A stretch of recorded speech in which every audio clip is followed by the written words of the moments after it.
The first place A's are currently 3.5 games up in the AL West, and that has the defending division champs riding high as they continue to grind out games one day at a time.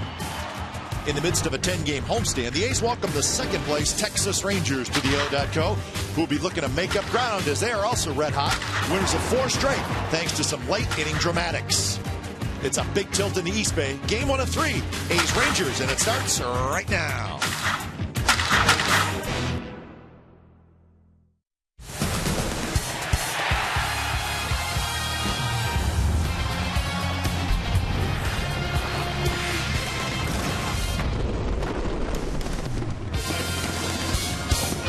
Well, it is August, and the pennant race has arrived at the O.co Coliseum. It's game 1 of a big 3-game series between the Oakland A's and the Texas Rangers. Standings in the West. The A's with a 3.5-game lead over the Rangers. These two teams have 9 games left against each other this season. So it's the A's and the Rangers coming up on Comcast Sportsnet, California. Hey again, everybody. Welcome to Oakland A's Baseball. Along with my broadcast partner, Ray Fosse, I'm Glenn Kuiper. Well, Tommy Milone is going to get the ball in Game 1 of this series. He'll be looking for his 10th win. And Ray, he's coming off a very good start against the Angels. 114 pitches, and for Tommy Milone to be successful, the changeup has to work, and it was working.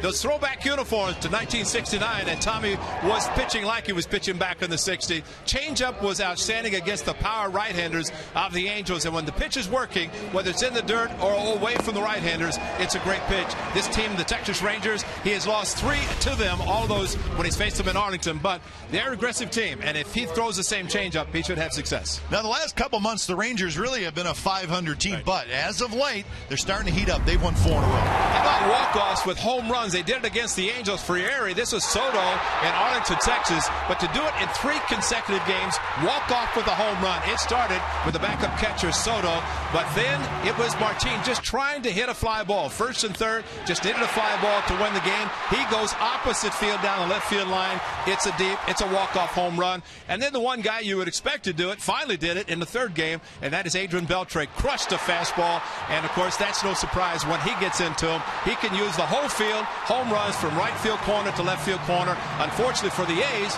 he did it against the Angels. The A's were hoping the Angels would beat the Rangers and help the Athletics. So to be Tommy Milone against Alexi Agondo, pennant race baseball from the Coliseum. Good crowd on hand, and the crowd should indeed be into it. So we're looking forward to a great weekend of baseball here in Oakland. We'll have lineups in first pitch. It's the A's and the Rangers coming up.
big at a participating Jack in the Box with Jack's really big chicken sandwich combos for only $3.99 plus tax.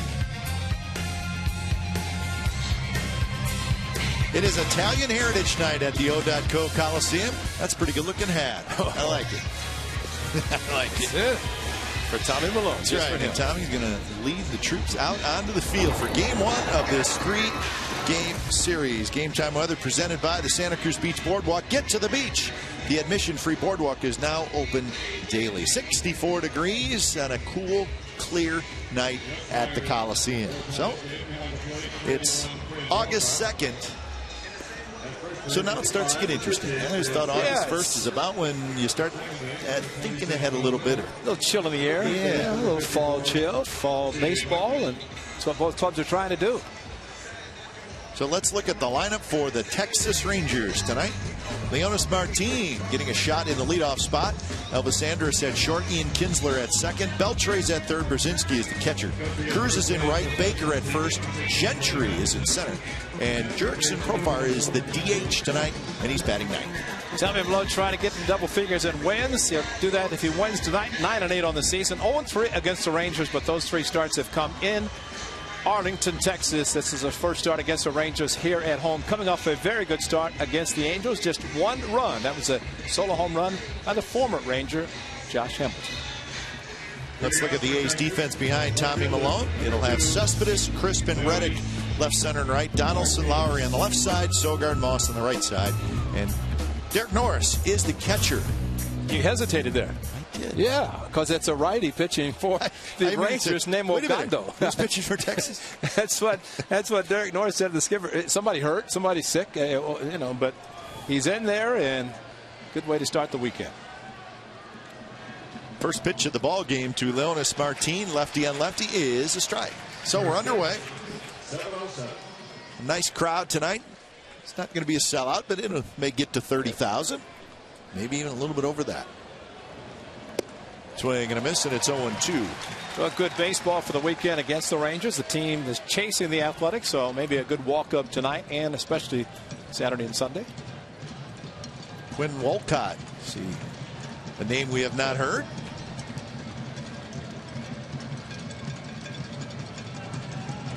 Oh, 2 pitch is driven toward right center, playable. Coco Crisp in the sunshine. He's got it, and that's the first out of the ball game. Great location for Tommy Malone with a pitch to the left-handed hitter. Good fastball inside, and when Derek Norris moved inside, the pitch is exactly where he wanted it. Watch Martini has to just pull his hands in. Not much he can do with it. So a good location on the fastball in, 0-2. Great pitcher's pitch. That's a great way to start the game. He goes outside, might shoot it to left field, but forced him to try to pull the hands in. Couldn't do it successfully. So here's Elvis Andrus.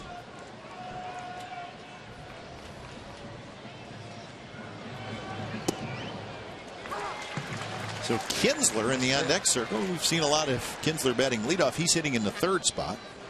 I think we probably realized that eventually he would be put in that 3, 4, 5 spot because he's a RBI machine. Leading off, though, Ron Washington talked about Martin in the leadoff spot, kind of set the table. He and Andrus set the table for the middle part of the batting order. 7th season for Ron Washington. 0-2 pitch. And that one hits slowly towards Sogard, and that's out number 2. Talk about a machine. That's 6 pitches, 6 strikes. And again, going inside to Andrus, similar to what he did against the left-hander Martin. So far, and it's just 2 batters, but location of the fastballs for Tommy Malone has been excellent. So here's Kinsler. 276, 9 home runs, 45 runs batted in for the Rangers' second baseman. No matter where he hits, the approach is the same. Yeah. Open up and flail. At that natural open stance, then they do a little twist and let it go.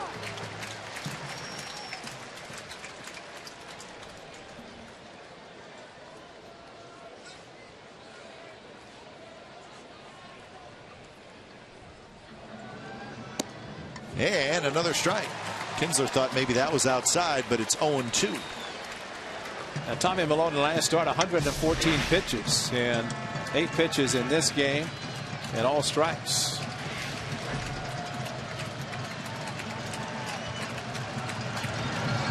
And 2 pitches foul back. It's funny, you watch Kinsler and you're right, he just lets it go. Yeah.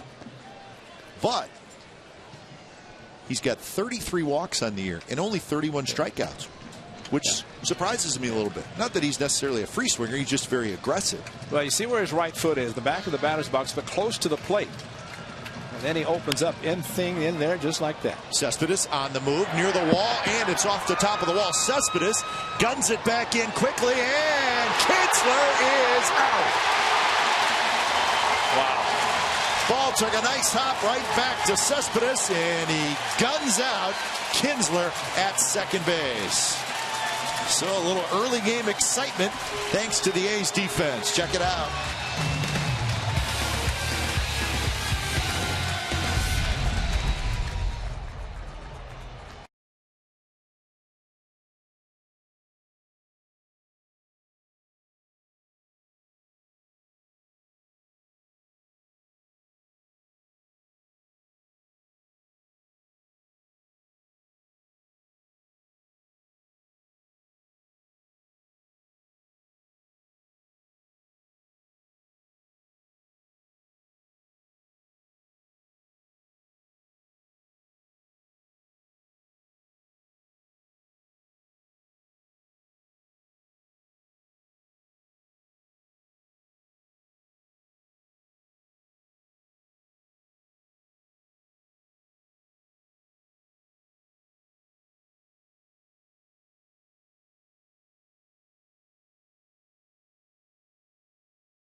Guard Lowry, Cespedes, Moss, Donaldson, Reddick, Smith, and Norris.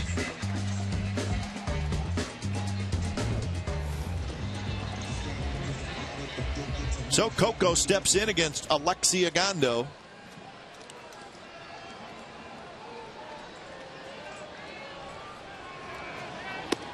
First pitch is a fastball up and away.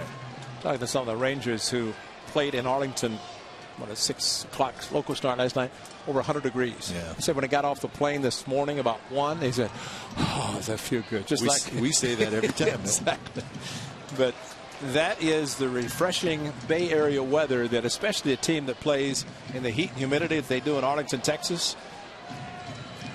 Darvish, winning pitcher last night, 14 strikeouts. What is the 4th time this season? 14 strikeouts. Coco, good swing, fouls it back, 2-1. Alexi Ogando is on the disabled list, but he has pitched well. Very, very good fastball, mid to upper 90s. And he'll also throw a slider and a changeup. But back and forth from the bullpen and the rotation, but pretty much in the rotation now for Ron Washington. 4-3 record on the season. Good strikeouts, not so many walks. But I think the interesting thing, he last pitched against the A's, or pitched against the A's here on the 15th of May. He won the game, then went on the disabled list with biceps tendonitis, which, how did he go 6 innings and pitch as effectively as he did, but got some run support. Only 2 sac flies the A's got against him. Very high on the infield. And it will be Beltre, the third baseman. No, it'll be Anderson. Beltre got me. I should have known. I should have known. Defensively, Martin, Gentry, Cruz in the outfield. Beltre, not happy with him right now. Anderson at short, Kinsler at second.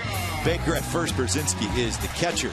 Now, you know, you could imagine that in the sunshine of tomorrow, Sunday, that maybe he would be camped under it like that, and the shortstop would catch it. But Adrian Beltre, I think he plays the game the right way. Yes, just has a little fun playing the game. He's a great hitter, great player, Gold Glover, but he has a good time doing it. Here's Sogard, who takes inside to the backstop, 1-0. 273 for Sogard, 2 homers, 19 RBIs, and he's been a hot hitter for a while. Well, moved up in the second spot. I think it's ideal. He'd been hitting 9th, but Bob Melvin moving the lineup, the pieces around a little bit. What you have in Sogard in the second spot really is a true hitter who can hit the ball, make contact, he can bunt, do a lot of different things you'd like to see with a number 2 hitter. High, 3-0. Yeah, Sogard, he just does not strike out very much. The left fielder Martinez really playing him as a right-handed, not such powerful pull hitter, and that's a surprising. Where he's way over here, that might be as far as we might see a left fielder. So 3-1 now to Sogard with Lowry in the on-deck circle. Bottom of the first from the Coliseum. And a fastball 93 on the inside corner, full count. With his fastball, the velocity and the movement, Brzezinski at the catch, he kind of sets up right in the middle as he does there, and then ball this one to the corner. If you set up on the corner, try to get him to do that, he may miss it as he did the first 3, but just set up in the middle and let the movement take it wherever it's going. Sogard drives him toward left center, but Gentry was playing that way, and he's got it, and that's out number 2. Time now for the forward right choice. How often do we see that a great defensive play can ignite the offense? Well, Kinsler did his part going for 2, but watch the throw by Cespedes. Such a strong throw. Sogard had a chance to catch it and then go after Kinsler, trying to avoid the tag. But we saw a young man by the name of Puig with the Dodgers do a similar thing against the Padres in his first start. Well, this is a great throw because see, he got him before he got around him, actually, and Sogard did a great job of applying the tag and stopping, not trying to continue to go after him because he knew he got him initially. But very strong throw. 1-0 to Lowry, hitting .293 with 8 home runs, 43 runs batted in. Swing and a miss. Watch the tag where Sogard will get him right in the chest as he goes for him there.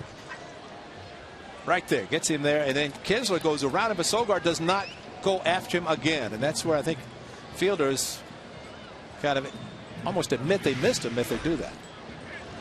Next Mo brought to you by Cache Creek Casino Resort.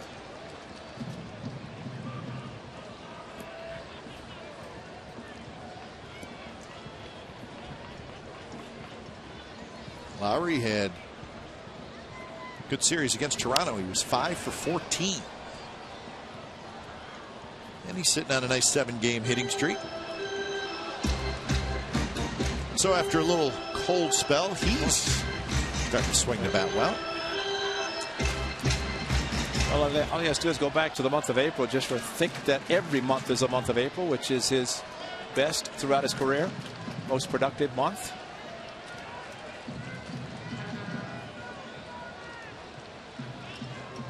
Two pitch. Reached for, poked foul. Well, the first 2 batters have gotten fastballs. Fastball counts 3-1, 3-2, but they've gotten under them and popped them up. The A's last 2 pitchers facing them against are with the Blue Jays. Dickey on Wednesday and Burley on Tuesday. 23 fly ball outs. Just too many in the air.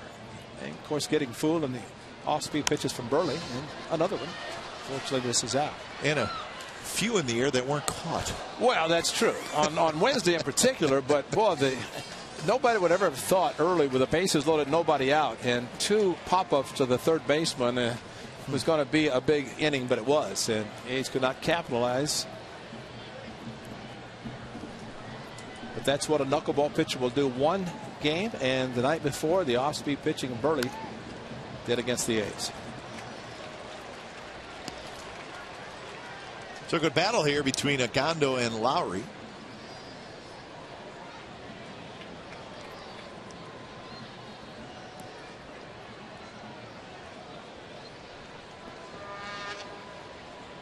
Outfield again shifted toward left center. And it's a fastball up and away. Seems like when Ogando tries to really throw hard, that's the result. Yeah, overthrows. Overthrows, leaves it up, doesn't follow through, and Brzezinski has called a few off-speed pitches. As he's doing now with the changeup. Reached for, and it stays 3-2. Well, it looked like that was the wiggle, which would be a changeup, but it was 94. So Ogando, on that hesitation, decided to throw the fastball.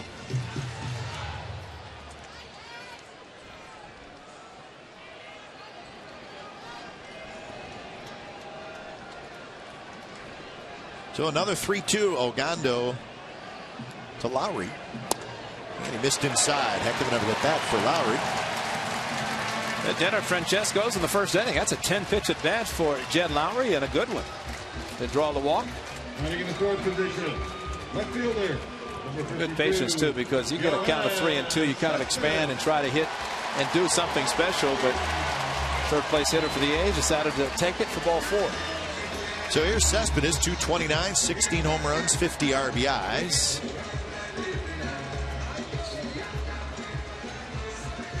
Four for 14 in the Blue Jays series with a homer and a triple, 3 RBIs.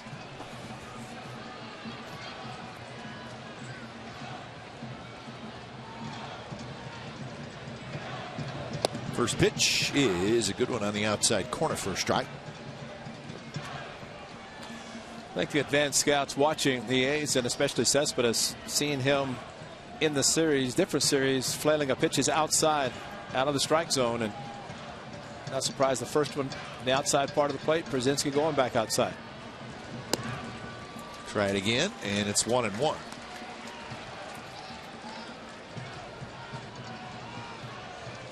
The Cespedes that we have seen in the past, when he's gone opposite field, the fastball's away.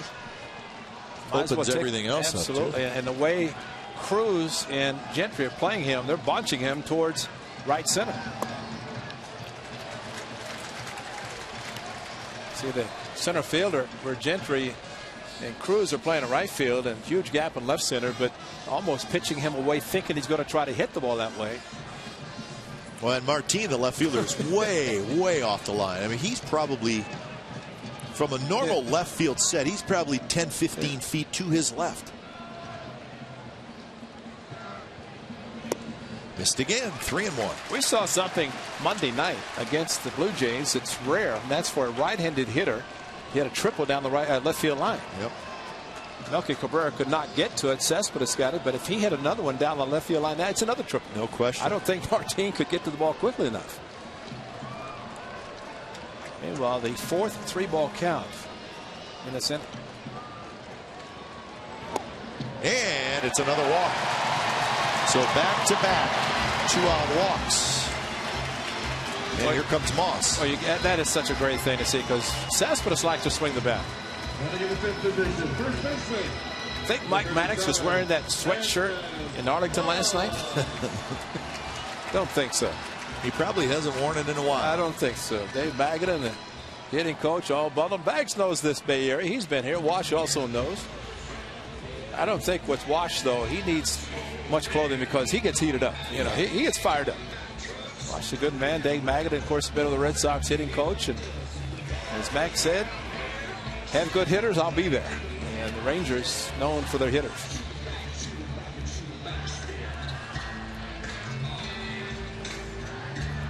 So here's Moss, 238, 17 home runs, and 49 runs batted in.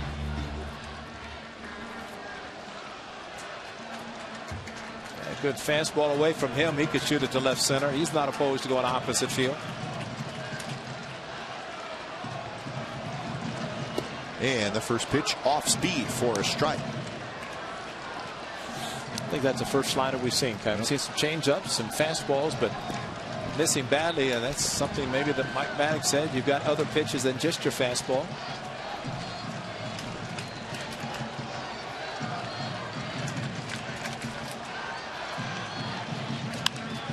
High pop-up, foul territory into the seats.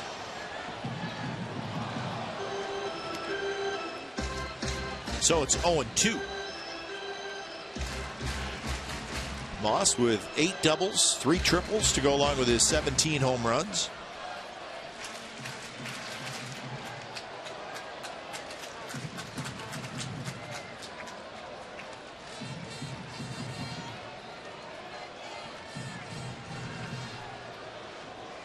Lowry at second, Cespedes at first, and the 0-2 pitch is a fastball inside. So not great fastball command, at least here in the first inning for Alexi Ogando. 30th pitch coming up in the inning.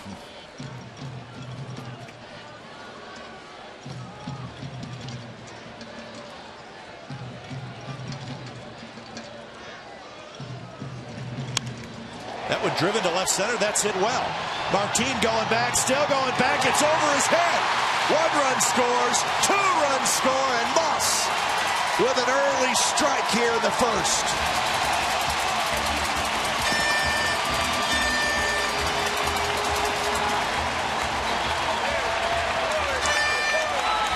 You've got the power that Brandon Moss has, and you get a fastball. That's a one-handed swing. That's not even a drive the ball, yet the one-handed released, and the ball over Martin's head. He might have been playing a little bit too shallow, not really respecting the power of Brandon Moss going opposite field. And he got burnt because he had to turn around, the ball's over his head, and bounce back quickly. So 2 runs we're going to score easily. Brandon Moss, opposite field. Great hitting. So the walks do hurt Ogando. So he got the first 2 outs, and then he walks the next 2, and they both score. And here's Donaldson. And he threw him back-to-back sliders to get 0-2. Fastball inside missed. When fastball or something towards the outside part of the plate again. Maybe another fastball, but Moss waited back perfectly.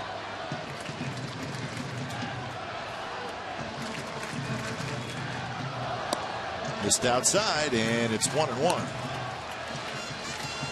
Leonis Martin, that's not the best route he's ever taken to a ball. No. You saw where that ball landed and where he was standing.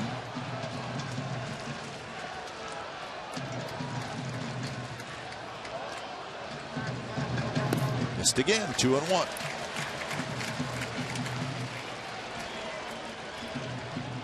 The numbers by month for Donaldson. Slowed down a little bit in July. The thing about Josh Donaldson, the 4-day All-Star break, and he said, I don't have a problem with my timing. It's when I get a pitch, I don't hit it. And that's a big difference for a guy who had such tremendous success in the first 3.5 months. And that one hit up the middle, but Kinsler's playing right behind second base, side retired. So Ogando walks 2, and they both score on the Moss double. So the A's take a 2-0 lead after 1.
Who is that guy?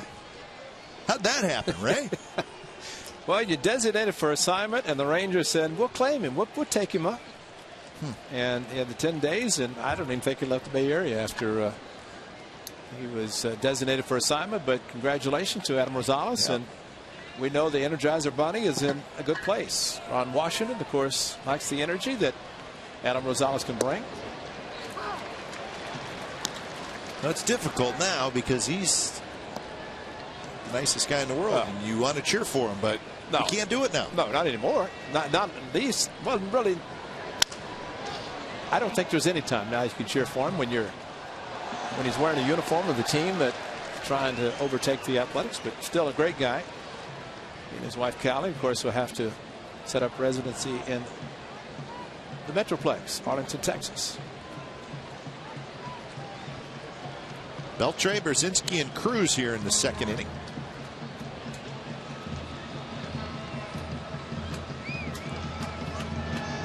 Inside to Beltre. Keep an eye on this matchup. Beltre with a couple of home runs against Malone. One of them went to Homestead Field in Arlington, Texas. Remember, the 3 games as he started have been in Arlington. And Adrian Beltre shoots on the right field for a base hit. That's a very good changeup, almost on the ground, but Adrian Beltre, especially with 2 strikes, different type of hitter. He's a powerful hitter, but he can also do this, and that's just great hitting. You have to tip your hat because Tommy Malone made a very good pitch outside down. We've seen hitters miss the pitch, but not Adrian Beltre. So here's Brzezinski hitting in the 5th spot tonight.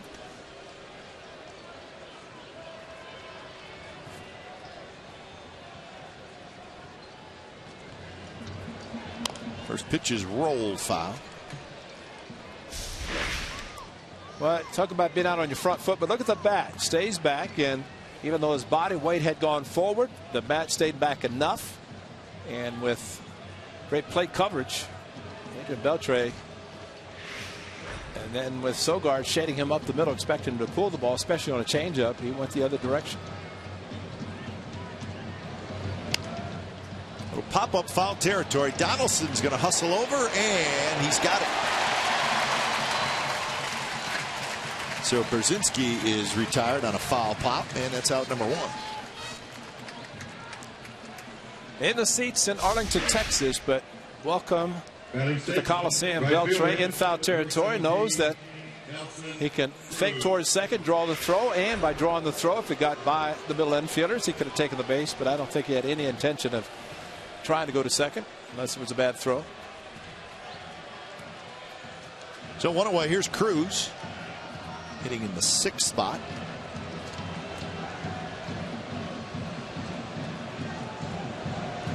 Cruz takes low, hitting .272 with 25 home runs and 73 runs batted in.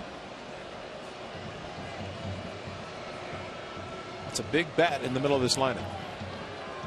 Between Beltre, Kinsler, Beltre, Brzezinski, Cruz. Baker has 9 home runs, playing first tonight. And Cruz tied for 4th in the league in home runs and 6th in the league in RBIs. Sitting on a 2-0 count.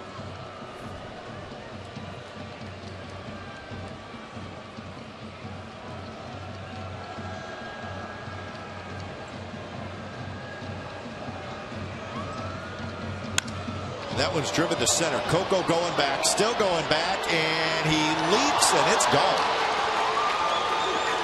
Nelson Cruz right over the 400-foot mark, and the Rangers have tied it here in the 2nd inning. A line drive to center field. Unfortunately for Tommy Malone, he gets 2-0 and he tries to challenge or at least throws a fastball. That's at 88 miles per hour. And tries to go outside, and with the way Cruz opens and closes, just tremendous power, and to go straight away center. Well, got a chance to extend the arms. And the power that he has, as Beltre has, going opposite field, and Cruz just showed it there. So number 26 for Cruz, and here's Baker.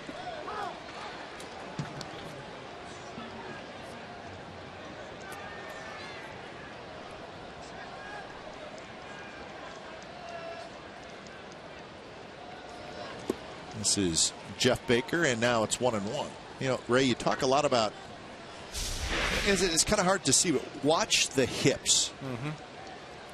Fly open, right. and then boom. That's right. You know, it's kind of hard to explain, but hitters talk about all the time how important the hips are. Yeah. And it's a little hard to explain, but sometimes visually, if you can see it like that, boy, those hips just, he whipped them open, but not too much. Yeah. Well, the one thing that he does also, he has the exaggerated closed stance, and then, or the open stance, and then closes up. But watch as he closes the stance and then plants the foot, and then just everything. Really, it's upper body. There's no stride. After he opens and then closes his stance, plants the foot, then it becomes a hips and upper body arm swing, and a very powerful one. Strike on the outside corner, 3-2. He gets the foot down, and then there's no stride except just upper body, and he's able to extend his arms. And that's why when the hitter has the open stance and closes, you'll see a lot of pitchers like to pitch inside, figure they cannot open up quickly enough, like this. See that? Moss hustling into foul territory, and he's got it. See, that's a similar stance that Baker has, and the good fastball inside as opposed to the 2-0 fastball away from Cruz. And Baker in a 3-2 count could not open up quickly enough. He's open, closes, and then gets jammed. Has to pull the hands in. Great location on the fastball from Malone. See, it's funny. You watch that, and then you watch Cruz, and the hips just did not get open quick enough. Right. But I think in that regard, when he's open and then closes, that motion for him, unlike with Cruz, he's trying to do it all at the same time. Yeah. He doesn't close and then open up. Yeah.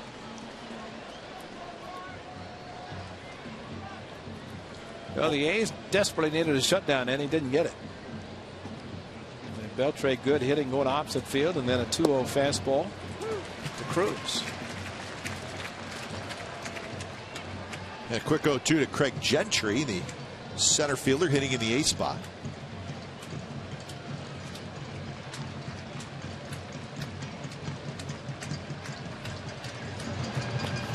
And that hit Gentry with looked like a breaking ball.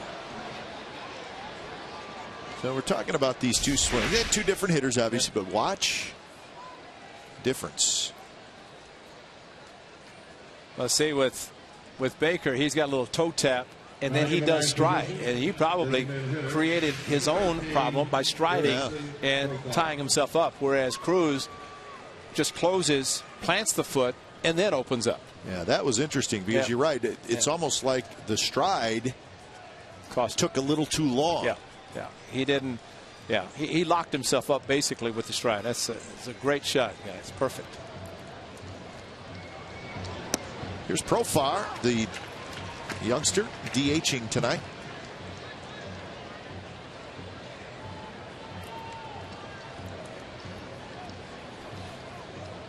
Young man, lots of talent. One of the better, some people feel the best prospect in all of baseball.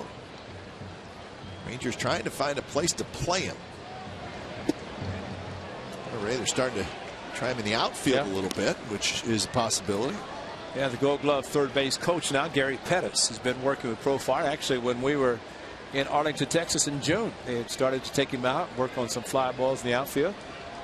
On Washington, of course, a great infield coach for 11 seasons with the Athletics. Jackie Moore, his bench coach now, manager for the A's 84 through 86. Well, the young man is only 20 years old. He turned 20 in February. He's a switch hitter. Loads of talent. Not a finished product yet. It's nice to kind of be an untouchable at the age 20, which he probably is in that category. Strike called on the inside corner. Well, I think the Rangers, if they were willing to trade Jurickson Profar, they could probably get just about anybody they wanted. Exactly. But if he can play the outfield, then running around out there. Yeah, they're not going to do anything with him. Maybe he's too good of a prospect. Surprised though Gentry is not running this at bat though, because Profar hitting ninth, although he's hitting ninth, he's still a leadoff hitter. And a good lead for Gentry. Maybe that's why right there. His return trip to first base, he looked a little unsure. Yeah, you get the runner breaking back towards first as the lefty is pitching. He's trying, and maybe that move helped him because he finally got a chance to see it. Whereas Tommy Malone had been feigning a little bit, looking like he's throwing to first, then throw to the plate.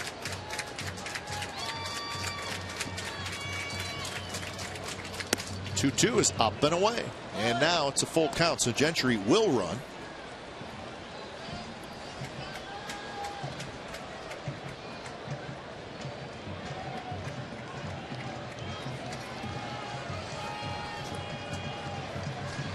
So this would be pitch number 24 in this inning.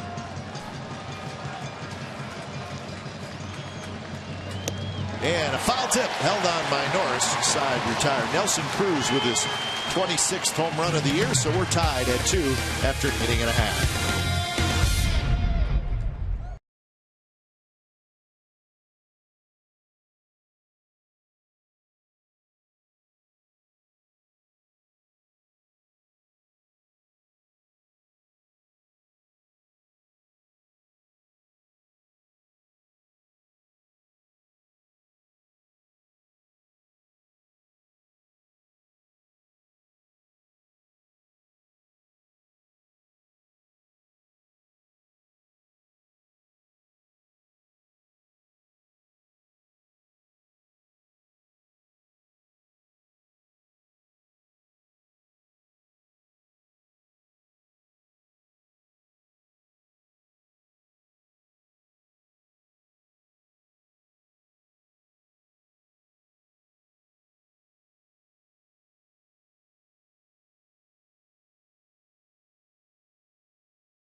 California is brought to you by Evergood Sausage Company.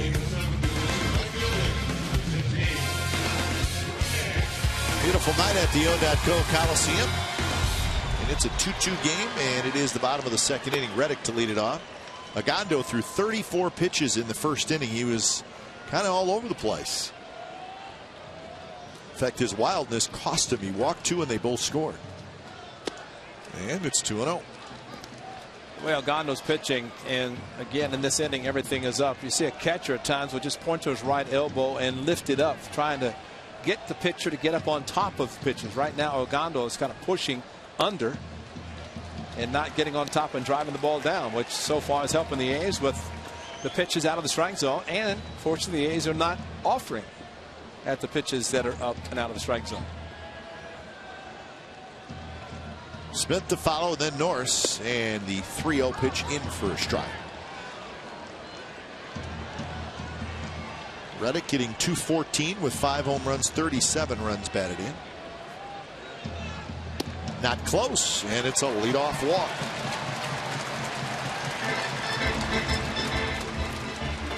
And Mike Maddox is going to come out again.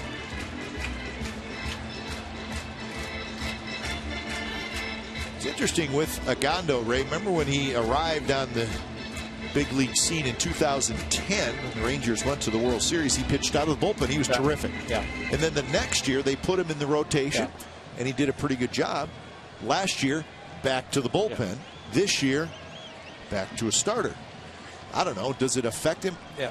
I don't know. Well, it's arm strength to try to build it up, but also as a starter, you feel you have to throw more pitches, more types of pitches. As a reliever, you go fastball, sinker, slider. But 4 of the 5 pitches he just threw to Reddick.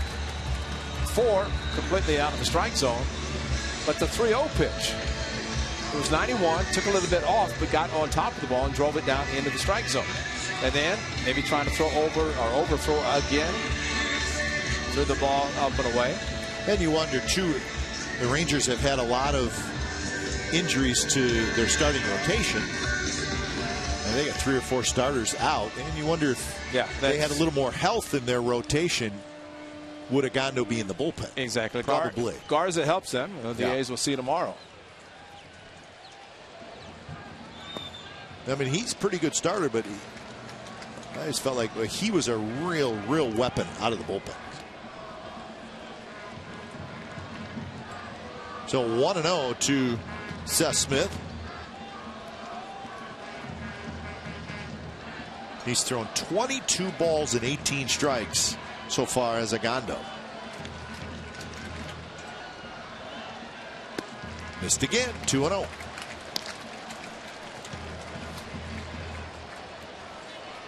Well, Mike Maddox, pitching coach, is good enough of a pitching coach to recognize what he's doing. That's why he immediately went out after the 5-pitch at bat to Reddick. And he just, maybe his stride is a little bit short or long, but he is not getting on top of the ball. And again, that's really when you have a pitcher start to throw more breaking pitches, have the catcher call a slider, because breaking pitches will force a pitcher to throw differently and get the ball down. But again, the patience of the A's right now is excellent. They need to continue doing exactly what they're doing. That one's a strike, 2-1.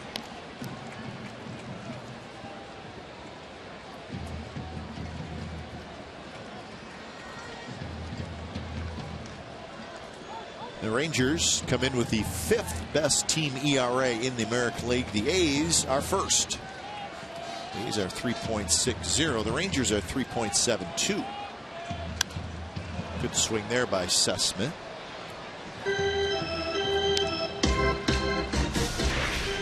Well, Ogando out of the stretch, and it looks like maybe the stride. It's a long stride, and sometimes a shorter stride, you get on top a little bit easier and throw down. Dan Straton, when he has had trouble throwing strikes, it's a result of the stride. He tries to hit the same spot all the time. Ogando has been on the disabled list a couple times this year, as Ray mentioned. This doesn't look like he's just letting it go like we've seen him do that in the past. Well, and there's the result of what you just said. Mike Maddox got the wrong phone. Maybe he called upstairs for pizza, but instead now he's going to the bullpen to Andy Hawkins. Well, Ross Wolf is their long man. Ross Wolf made a start against the A's earlier this year. That's Robbie Ross. Interesting. Robbie Ross is one of their better left-handed relievers. 3-2 pitch. Reddick running, and the ball rolled foul. The ball was way inside. Somehow Smith was able to get a piece of it. Smitty swung at that like it was a hit and run, and maybe it was a self-defense swing. Maybe rather than have the ball hit his kneecap, he was going to swing. Look where this ball is going.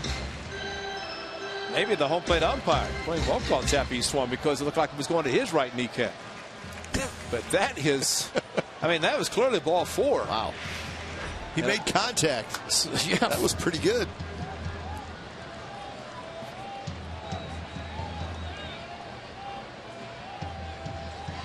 Reddick runs again, and the pitch is skied towards center. Gentry settles underneath it, and that's out number 1.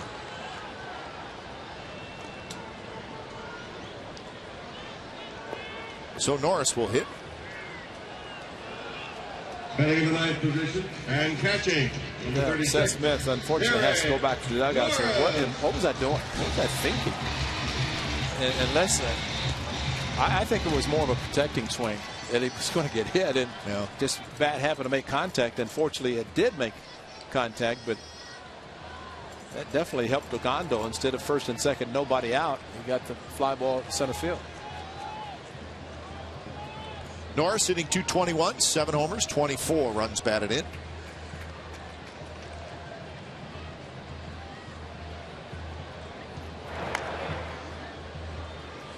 Derek Norris has 7 home runs, all 7 against southpaws. Yep. The last 2 have come on the first pitches that he's seen. And the big one, it's Downs of the Angels, who's no longer an Angel. Foul tip, and it's 0-1 to Norris.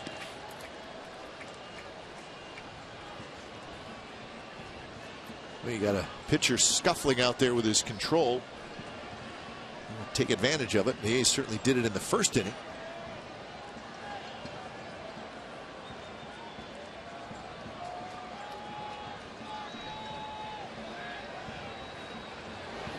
Up and in. See, I mean, I think too, when Ogando misses, he's missing by a lot. Yeah.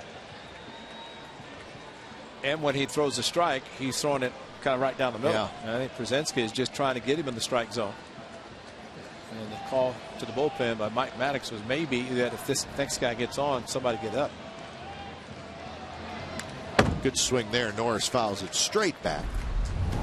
Well, this is what in this huge crowd last October, the 3rd. The big win by the Athletics. That came on a breaking ball from Ogando.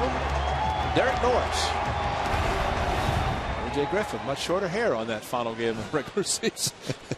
He probably hasn't got it cut since then. He hasn't. Spring training of 2012. Can you believe that?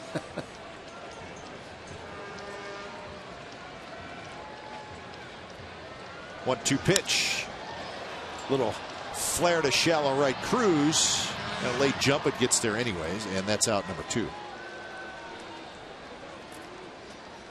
So Norris is retired. Now to the top of the order, and Coco Chris. Now batting, center fielder, number 4, Coco Chris. Ogando having trouble throwing his fastball for a strike. At least these hitters in general have a chance to load up a little bit earlier to look for the fastball, and instead of hitting really 4 fly ball outs already in the first 2 innings, hitting in 2/3 on balls when they've gotten the fastball, just not driven those yet.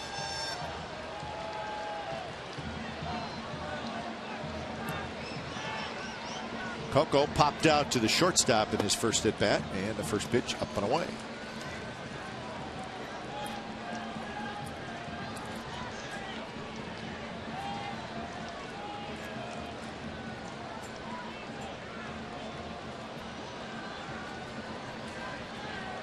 .51 pitches for Ogando in the game. 34 in the 4th inning, or in the 1st inning, excuse me. 17 here in the 2nd. Missed again, 2-0.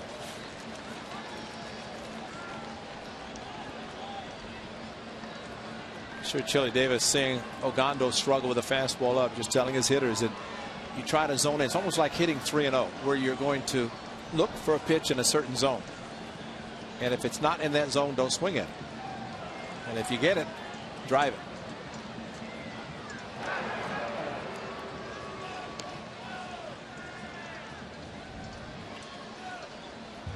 Reddick led off the inning with a walk. Ogando has walked 3.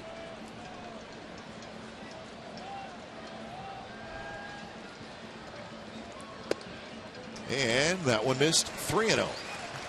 You're not going to get any close pitches either if you're all over the place like Ogando is. Shouldn't anyway. That's what you hope is, if you're a hitter, don't help him by calling a close pitch. And it is the Robbie Ross getting up.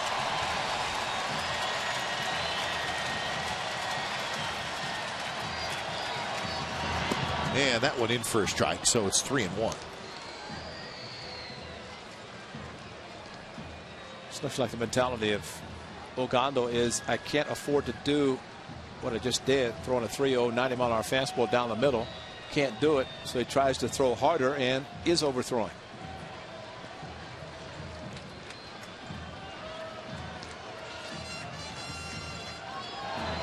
And that one missed inside, and it's another walk. 4 walks for Ogando.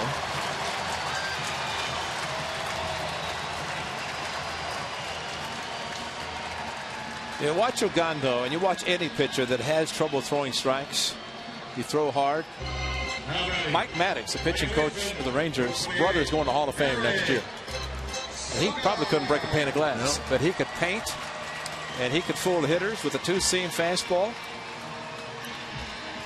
So Mike, who wears number 31 in honor of his brother, Greg Maddux, the future Hall of Famer, about 351 wins. Mike, excellent pitching coach, but just a matter of being able to throw strikes. And the A's just they're hoping to take advantage of what they did last inning. What can you say if you're a catcher and the guy's just I mean, well, Brzezinski's doing the right thing, hold the target down the middle. Yeah. But you also, if he has a breaking pitch, which he's thrown, change up, throw something other than just a fastball that he's not having success. Missed again, and that was a fastball. You're right. And we've seen Brzezinski where he can get a little stubborn with a pitch. That's right. And stay with it. And at some point, you got to throw your fastball for a strike. But I think a lot of times Brzezinski will call off-speed pitches more than other catchers, but it's usually whenever he's behind, but he's not doing it today or tonight. I guess it's kind of you want to stay with it to get him to find the strike zone with his fastball, but how long do you stay with it? Think about 58th pitch coming up. Exactly. 2 outs in the second. Missed again, and it's 2-1. Sogard hit a fly ball to center field in the first inning.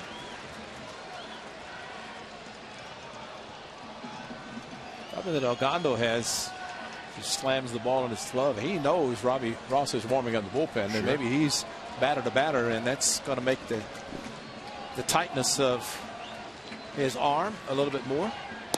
Missed 3-1. Well, Lowry is a switch hitter, and his splits are pretty much the same against lefties or righties.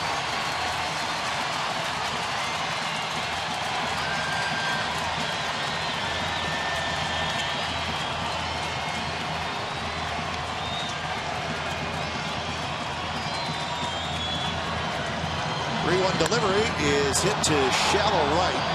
Cruz in, Kinsler out. Cruz still coming in. He's got it side, retired. So Ogando somehow wiggles his way through the inning, and we're tied at 2 after 2.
Coliseum. It's nice to sit and watch the game, but you think about what has happened last year at the end of the year and this year recently. It has been a major issue, and you got to think about it. It's the opposition that has struggled with the Sun. The A's generally do a pretty good job with it, and it is their home ballpark. But you think about it, Ray, when it's a day game here, I mean, you have to tell your players before the game, if you hit a ball up in the air, You got to run it out. Right. You have to run. You cannot assume. It's hard to assume that even at the major league level, every ball is going to be caught. But with the sun, you can never assume that. And I still think the scouting report for the opposition, first and foremost, day game, look out for the sun. Get out and practice a little bit. No question. Do something to try to help yourself. The amazing thing on Wednesday, Blue Jays committed 4 errors. Still won. And that one you could see Dickey never, well, rarely on a pop-up seen a pitcher given an error because he tripped the third baseman. And Brett Lawrie could not make the play, and Dickey was given the error. But I mean, I just think we've seen it enough now. And heck, Ray, you've been here for 40 years. The sun has always been an issue here. Always. Yeah. Obviously, the field hasn't moved at all, but I mean, no, it changes for night games more to the right field. Yeah. But definitely, we'll see tomorrow and Sunday, the 2-day games starting at 1 o'clock. The sun to the left field side is going to be horrible. And of course, the marine layer, if it burns off a little bit late, that might help. But it's usually by game time, it's gone, and it will be very bright and sunny. So 3-2 to the leadoff man, Leonis Martin. He'll be followed by Anderson Kinsler, top of the third.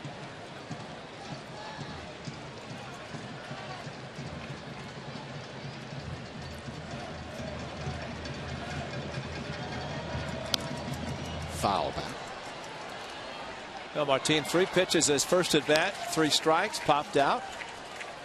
And now taking the first 5 pitches, getting the count full to 3-2 and fouling 1. What a leadoff hitter and setting the table hitter should be trying to do. And that was line towards center. Coco's going to play it on a hop. Well, he came charging in, and it looked like he was going to make a play on it. But if he misses it, Martin may be standing on third base. So a line single for the leadoff man, Martin. Well, it forced Tommy Malone to throw a strike more or less down the middle. After the first 3 missed, the next 2 hit the strike zone. But as an outfielder, you have to know really at what point do you want to try to make a spectacular play. And that's not it. Leading off an inning, keep the double play in order. Andrus handles the bat well. Ron Washington could put the hit and run on. But at least Martin is at first and not at second or third. He's a base stealing threat. He's got a very big lead. And Andrus with a line drive to left field, and that's a base hit. A changeup, and you can see Andrus just out ahead a little bit, but he kept his hands back. So 2 very fast runners on the bases for the Rangers to start the third. That's a high changeup, and that's the problem. If it's down and away, he may roll over and hit a ground ball, but the fact that it was elevated, it enabled Andrus to be fooled, yet have enough left to be able to hit the ball on the line past the shortstop. And Kurt Young out. So Elvis Andrus with that hit extends his hitting streak to 15 consecutive games.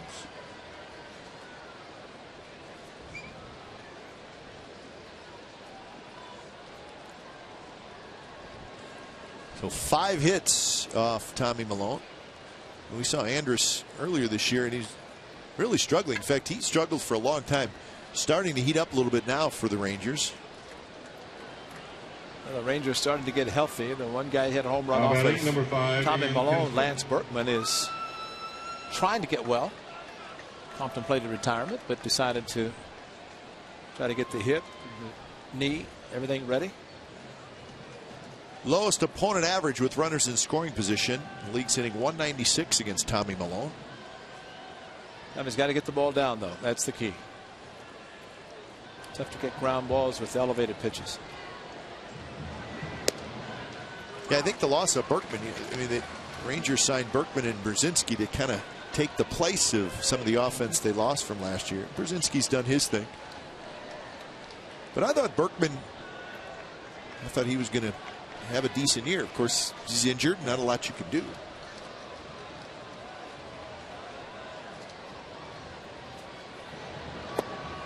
Well, the Rangers signed Manny Ramirez to a minor league deal. I think he's playing in AAA, and from what I read, Manny coming to the big leagues is not happening.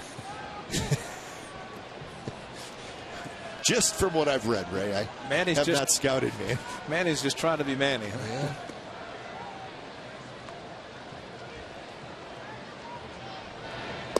Kinsler takes a fastball right down around the knees. 1-2.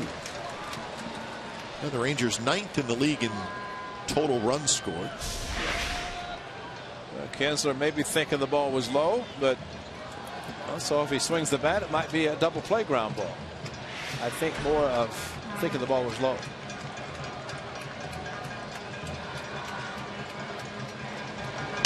One, two, we get a fastball, fouls it back.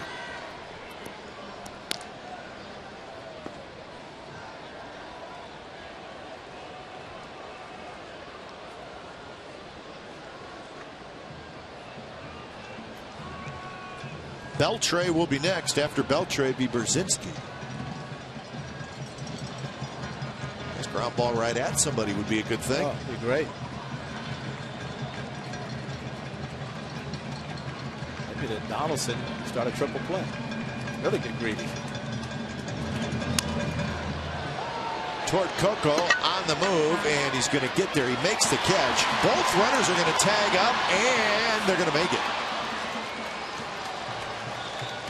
So Coco got over there, made the play, but the Rangers very good base running as they both tagged up. Well, Coco knows that the throw should have gone to second base to try to keep the double play in order. Ellis Andrus took off towards second, waiting to see what Coco was going to do. He thought he had a chance at third, but while it would have been great to throw him out, but if he did not, which he didn't, then you have second and third, no chance for double play. The only. So you're saying, Ray, that the back runner, in this case Andrus, he's going to tag and he's going to run until the throw goes to second base, then he stops and goes back. Exactly. And if it doesn't go to second base, he just keeps going. You could see him trotting into second with the throw going to third. But when in doubt, you keep the double play in order. You concede the runner going to third base because it's first and third, one out versus second and third, infield back with just the one out, and a very dangerous hitter. 0-1 to Beltre, who singled and scored in the second inning. Fastball inside at 87 miles an hour.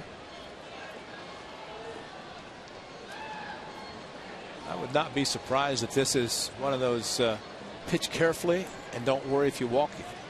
Brzezinski, a hot hitter, but he's a left-handed hitter in the on-deck circle. This guy's dangerous. And he swings at a pitch in the dirt. Beltre's dangerous, but he also will expand his strike zone. He is wanting to drive in runs, and that's why he swings at a pitch in the dirt. A changeup, same changeup he hit, although a little bit higher than that. The one he hit to right field his first at bat.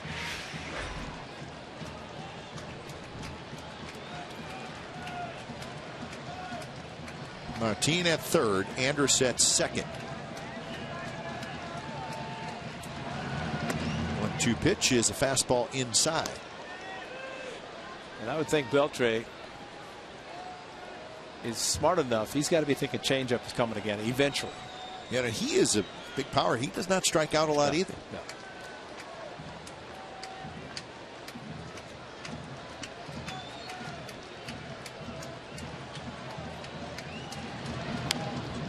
And he got a fastball. He fouled it back. The Rangers as a team have struck out the second fewest times in the American League this year. They're not quite the power hitting lineup that they've been in years past. It's a different kind of lineup.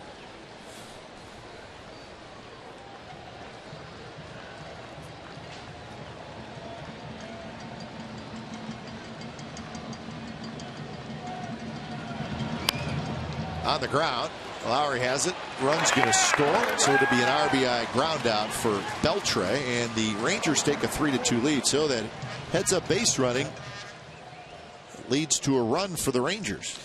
And I'm going to let you say it. Okay? Well, I mean, if that ground ball is hit first and third, A's are out of the inning without a run scoring. And Coco knows. He just hit his hand in his glove. He knows. He's played center field enough to know. And as a base runner himself, he would have done the same thing. But I mean, the way he set up, probably had an idea that he could throw at Martin. And while you can think about it, but you have to do it. Otherwise, you say, take third, I'm going to keep the double play in order. So here's Brzezinski.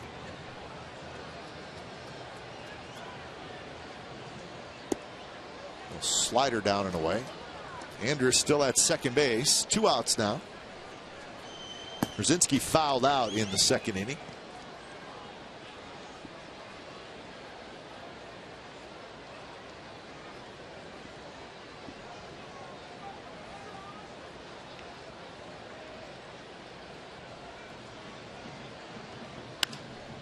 That one hit down the left field line. A long run for Cespedes into foul territory, and it drops just right near the sidewall.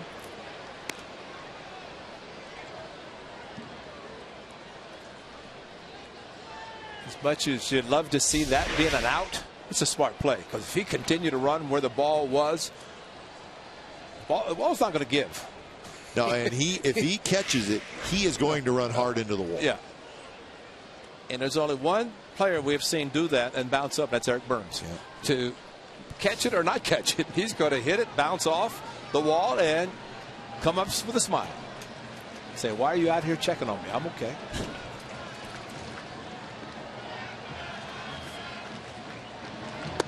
Fastball is high, 2-1. So the Rangers with 2 in the second, 1 here in the third to take a 3-2 lead.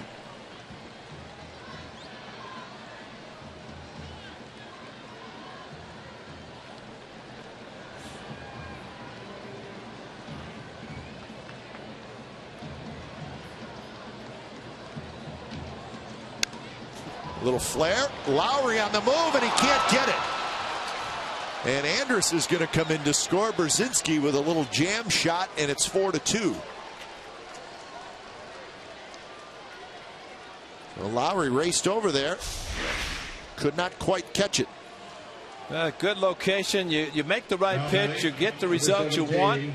At least the sound off the mat, but the end result is exactly what the Rangers wanted. Thought Lowry was going to get to it. Ball slicing back a little bit, and almost looked like he fell before he got there. Right there as he reached, just could not get it. Here's Cruz. So 4-2 now, Rangers.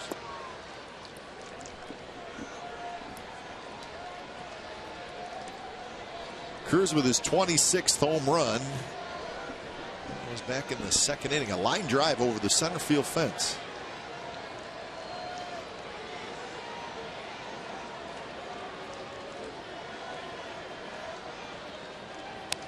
Fouled straight back. Well, hitters like to extend their arms, and Nelson Cruz showed why on the 2-0 fastball away. And when you have power to hit a ball out any part of the park, why try to pull a pitch that's on the outside part of the plate? And take it straight away center. No cool evening is going to stop a line drive like that. And Cruz, who doesn't take too many fastballs, took one there. Right down around the lower part of the strike zone. Quinn Walcott giving the low strike, as we saw with Kinsler, and now to Nelson Cruz.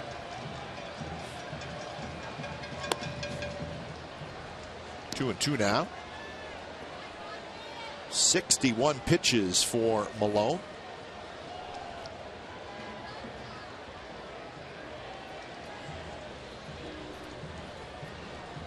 Well, he's ready. Brzezinski very short lead at first. Swing and a miss. Got him down around the bottom part of the strike zone, and a couple more runs for the Rangers. They get 2 runs on 3 hits, and they lead 4-2.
game used memorabilia behind section 120 at the Coliseum. Items include game used jerseys, helmets, bats, bases, lineup cards, and more. All items are authenticated under the MLB Authentication Program. A portion of the proceeds will benefit the A's Community Fund. That's what it's all about, folks. Authentication. Big Dominic usually is down behind. Is he there? I don't think tonight. I don't know. I didn't see him down there, but Staggs there with a tally on his sweatshirt. Got his fedora on. He looks good in that. Yeah. Usually when Staggs is at the ball game, he's got his dog with him, I was going to say the same thing. Yeah. He's usually on the dog day. He loves his dog. So maybe the dog will wear a fedora the next time. I'm glad Staggs has a night off. Good for him. Lowry, Cespedes, Moss against Dagando, who is having all kinds of trouble throwing strikes, but he's going to get a quick out here. And that's out number 1. I have a question for you, Ray. So Adam Rosales is now a Texas Ranger, right? Yeah. Does that mean the Oakland A's have to change all their signs? They might consider it, but how many players know the signs in the first place? It's true. It's true. But I would think you got to you have to do something. Right? Yeah. Well, at least what Adam Rosales would do, watch Mike Gallego, and if he sees something familiar and a play occurs based on what he sees, then he could say, well, they're doing a certain thing. But you know, it's all about indicators, and Mike Gallego can go through 100 signs, and an indicator would be a part of his uniform or his body. If he doesn't touch that indicator, nothing's on. Yeah.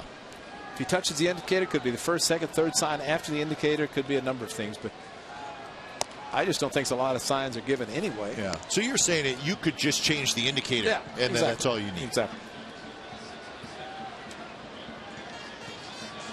Yeah, I think too much is made out of that, but I think one of the interesting things, and we talk about signs, when a runner's at first base and a sign is given, he looks to the first base coach. What did he give? Confirmation. Yeah. You know, not everybody does it, but you see it at times. Cespedes got a fastball, inner half, pops a foul back.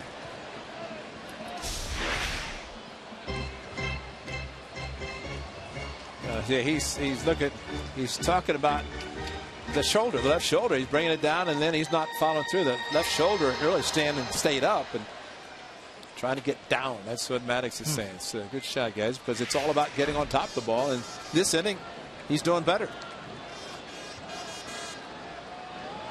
And really, nobody sees it better than the catcher. Exactly. Staring right at him. Exactly. And pitching coach at a different angle, but the catcher in particular, because he can see the elbow up, pushing the ball, and staying up instead of driving down with the left arm, left shoulder. That one rolled. Beltre can't get it. Andrus has it. Jump throw to first, not nearly in time. But once it got past Beltre, you had to figure Cespedes was going to beat it out. Not a whole lot gets by Beltre. We're seeing maybe the 2 best defensive third basemen in the American League in this series. Now the hanging slider. We've seen a lot of topspin from Yoenis Cespedes, and this is what happens. He hits it, the topspin, and it just shoots by a Gold Glove third baseman. And it's only the way that Cespedes hits the ball. And with his speed, remember, earlier in this homestand, he beat out a routine ground ball to shortstop for a base hit. So he has tremendous speed. And the old saying goes, and the hitter smells a hit, they're going to run. And Cespedes has the speed to get the infield hits.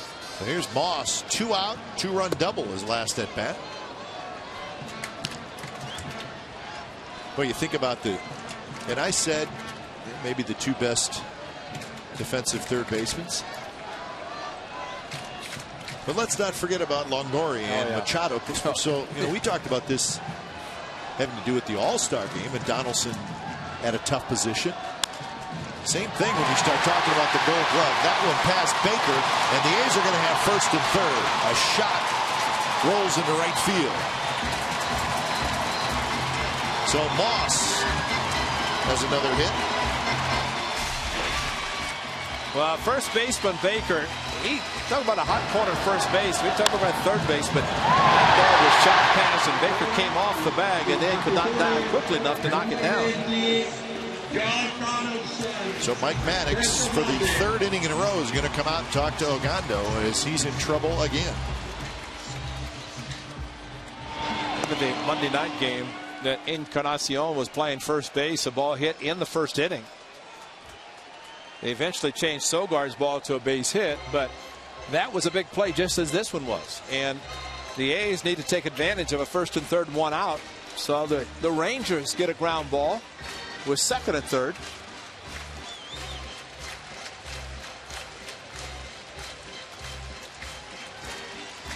It's interesting. Mike Maddox, the pitching coach, calling in the second baseman.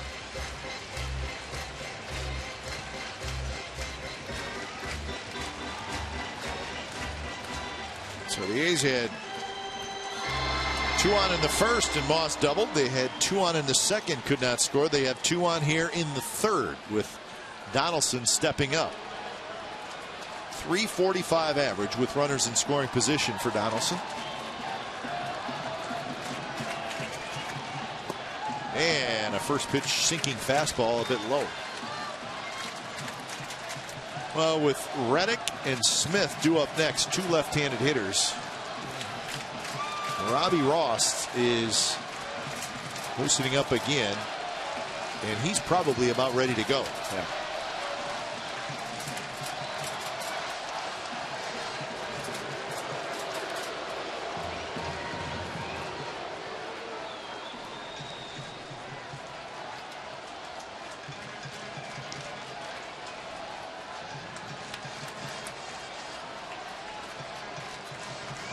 That one hit on the ground to Beltre. Out at second, Kinsler the turn, dug out at first, and that's a double play. So Donaldson hits into the 5-4-3 double play, and the A's do not score.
Bowling Bash takes place tomorrow at Earl Anthony's Dublin Bowl in Dublin. Sponsorships are available now. Proceeds will benefit the A's Community Fund. To become a sponsor or for more information on the Community Fund Bowling Bash, visit oaklandathletics.com or call 510-638-4900, extension 2241. Time's running short. Got a call. Rangers 4, A's 2, top of the 4th inning.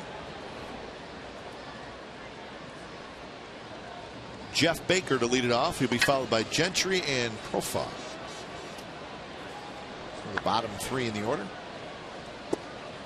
Malone with the first pitch strike. One of the most important statistics, I think, is a runner third in less than 2 outs. How often do you get him in? Yeah. One way or the other do you get him in? Well, and we've seen the league average, right? It's just a shade over 50%. Surprising. Shocking. I would guess if you're, as a team, good at it, it's probably 60. Yeah. Maybe a little bit more than that. If But it's you look at those and just look at Wednesday. The A's bases loaded, nobody out. That's twice basically. Hitters went up to the plate in less than 2 outs, and 2 hitters hit a pop up to third base. And amazing what it can do and open up a game if you can get a big hit with the runner in third. And we're not pointing out just Josh Donaldson. I mean, he rolled over on a slider, turned it into a 5-4-3 double play. But at times it has been a little bit of an issue for the A's this year. Absolutely. Well, he seems to be a momentum shift too. Exactly. Frustration when you don't get that guy in. Exactly. The A's down by 2, first and third, 1 out. You could hear the crowd getting into it, waiting for anything to happen to score at least the run from third. Doesn't happen, and you're right, goes right back the other way. And it helped Ogando, kept him in the game. He might have been out of the game if Donaldson had done something. 1-0 to Gentry, who was hit by a pitch, and he takes a strike.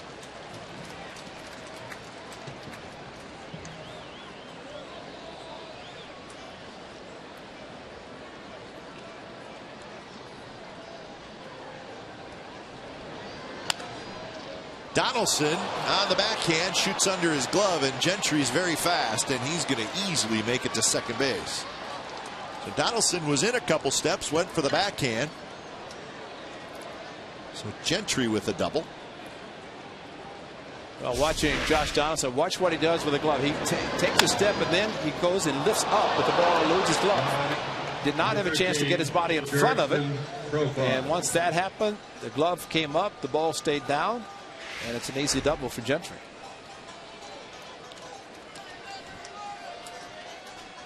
So here's Profar, who struck out swinging in the second inning. So back into the stretch for Tommy Milone. He has been there a lot tonight.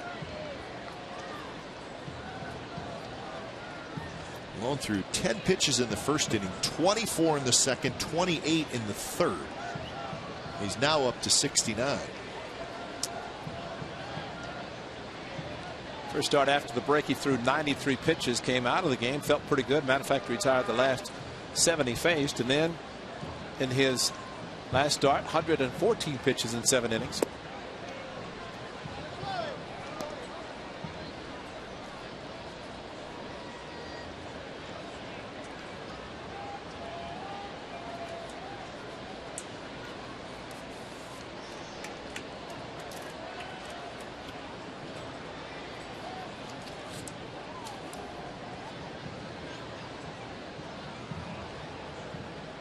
Outfield shallow for Profar, who takes a strike.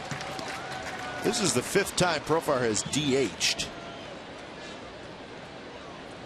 he make his major league debut against the A's DH? Yeah, I think you're right. Yeah. Most of his time has been at second base. Kinsler was on the disabled list. Made 4 starts in left field. That's where they're thinking about trying it. And he took a fastball, 1-2.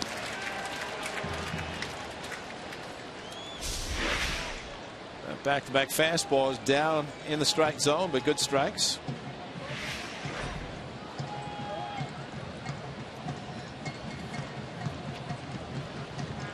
Leonis Martin, a left-handed hitter, waits in the on-deck circle.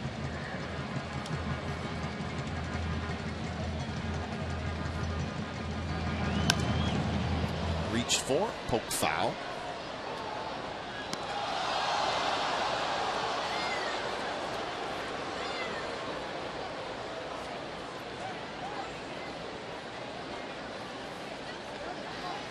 Pitch number 74 coming up for Tommy Milone. That's right, Cat. Profar actually DH, then played shortstop when played for Anderson, who was struggling in the second game, but did play his first game against the A's as a DH. And he hits this one deep to left field. Cespedes is going to look up, and it is gone. Long home run for Jurickson Profar. And it is now 6-2 Rangers.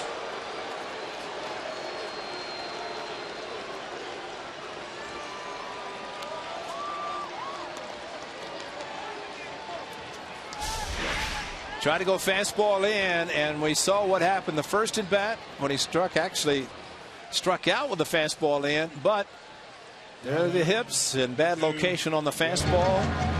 And unfortunately, the overpowering fastball is not in the arsenal of Tommy Malone. As soon as he swung, it was gone for sure. Martin with a bunt, and it's not handled, and the speedy Martin's aboard.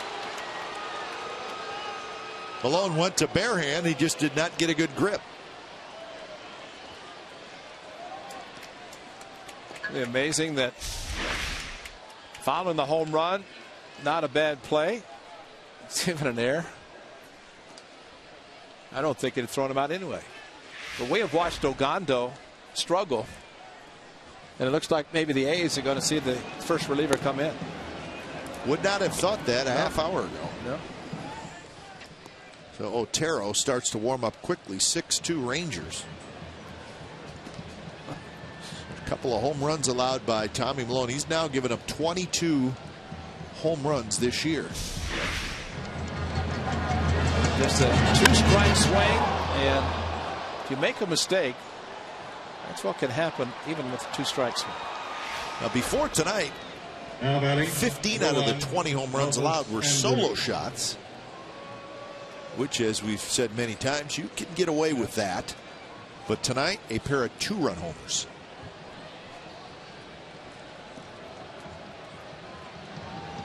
Here's Elvis Andrus, still only 1 out.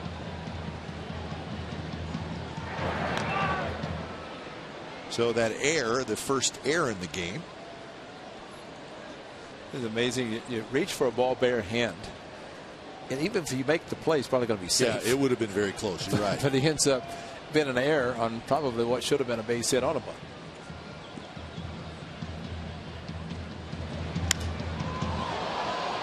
Driven to left center, Coco a long run, but he's going to get back there. Tagging up is Martin. Coco has it. Flips it back into the cutoff bin, and Martin easily makes it to second base. So it's a productive out for Andrus. Maybe not what he wanted, but it got Martin to second base. It's just part of the deal with Coco in center field. As terrific as he is tracking balls down, he's just not going to throw a lot of guys out, and teams are going to take advantage of that. So Kinsler is the hitter, and Bob Melvin is coming out, and he has pointed to the bullpen. So Dan Otero, the right-hander, is coming in here in the 4th inning. So when it's time for change, think Speedy Oil Change and Tune-Up. It's your oil change, tune-up, and smog experts.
Gives up a couple of 2-run homers, 8 hits, 6 runs, no walks, 2 strikeouts on 76 pitches. So not what the A's had in mind for game 1 of this big series. I think we need to add one more hit, because I think they changed the bunt to a base hit. Did they change it? Yeah. After further review. All right. So forget about the air. Give Martin a bunt hit. Which Again, I think with the speed of Martinez, it's going to be tough to throw him out anyway. But Otero trying to get the final out, and really Bob Melvin managing this game, which getting through to the part of the batting order. A couple of guys, and that runner at second base is big. Try to keep him from scoring. In the dirt, and a count 1-1 to Kinsler. Sometimes too, Ray, the pitcher just doesn't pass the eyeball test. Just doesn't look right. Yeah, exactly. And what Tommy Malone did in the first inning, did it ever look like a promising evening for Tommy with 10 pitches? Great defensive play by Yoenis Cespedes. Ball off the wall. Then the A's take a 2-0 lead. But then it's all fallen apart since then. That one rolled foul. Headed toward the A's bullpen. Nice play. Good form. And a good decision. So the count 1-2 to Kinsler, who hit that ball off the wall. That Cespedes threw him out at second base in the first, and then he hit a fly ball to center in the third.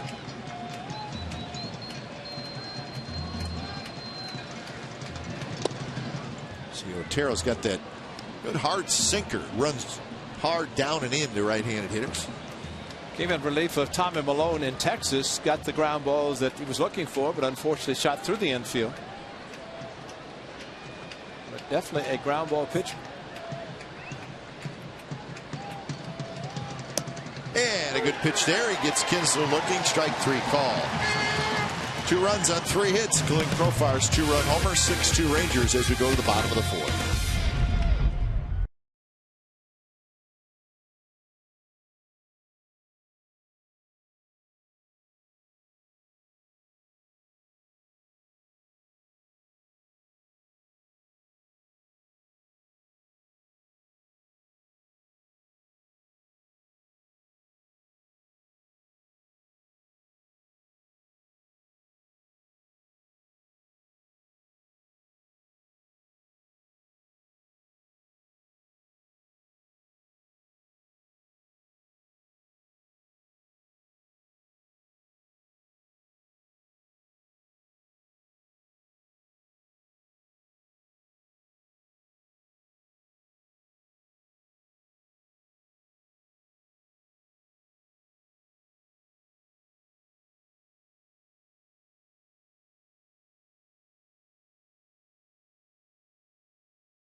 California is brought to you by Eric's Deli Cafe, celebrating 40 years of bringing it to the plate. Stop by Eric's and enter to win 40 years of free sandwiches with character. Those are good sandwiches, folks. I'm telling you. 6-2 Rangers lead the A's here in the bottom of the 4th inning. It's pretty nice to have a camera on location of the concourse for Coliseum. Crowded. 10th sellout tonight, 35,067. So fans coming out to watch their Oakland Athletics. That's right. That's what I get for guessing on the attendance. I thought it was low 30s, but it has filled in nicely. As you said, Ray, probably a very nice walk-up tonight. It's a fireworks post-game. Italian Heritage night, you know. So indeed a sellout. Yeah, a lot of good things happening. Suites in center field. You get up in the Raiders suites, opening up. See the lights open. 2-2 now to Reddick, followed by Smith and Norris. I think the A's were hopeful that Tommy Malone's 3 starts against the Rangers in Arlington, where he had not fared well, would changed here in Oakland, where he's pitched extremely well, but not the case tonight. That's right. He has never started a game until tonight against the Rangers here at home. Brzezinski took a pretty good shot. You watch the mask move, you know that's where it's a direct hit. Or in the conventional style catcher's mask and not the hockey style. Reddick walked in the second inning. That's fall up and away. See, that's not that time of Brzezinski was calling signs. He caught a slider, and then as he started to wind up, put a fastball down. So as a catcher, what are you going to get? It turned to be a fastball that was out of the strike zone. And there's the walk number 5. Here's our AT&T trivia question for tonight. Who is the only Texas Ranger pitcher to finish in the top 3 in Cy Young voting ever? If you think you know the answer, tweet us at CSN Athletics. The Rangers have been around since 1972. That's right. I thought the trivia question would be, how many times will Robbie Ross get up the night before it comes to the game? Well, sitting at 2. Yeah. And this is the 4th inning. And the A's just need to take advantage of the wildness of Ogando. Up and in to Seth Smith. You know, I noticed we were talking about Brzezinski giving the sign, and Ogando, it almost looks like Ogando is starting his windup before all the signs are given. I don't know how that could possibly be happening, but it almost looks like he's kind of in a hurry. Well, it looked like the 2-2 pitch. He was winding up as Brzezinski was still giving. Now, it's one thing for a pitcher to have in his mind what he wants to throw, but if you're the catcher, you put a 3 down and then a 1. You'd like to know. Well, yeah, I mean, it's not like this guy throws 84, 85. He throws 97, 98. And that's not a pitch you want to be guessing as to what he's going to be throwing.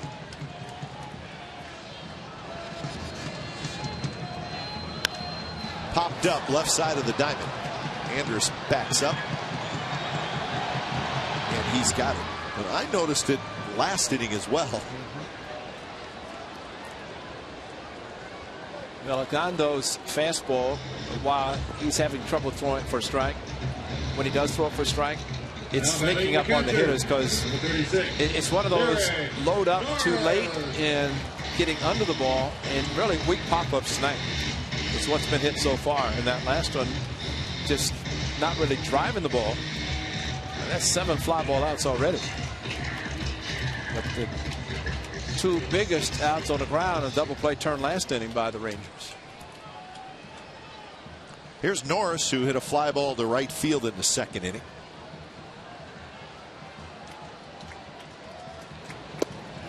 Fastball runs in off the plate.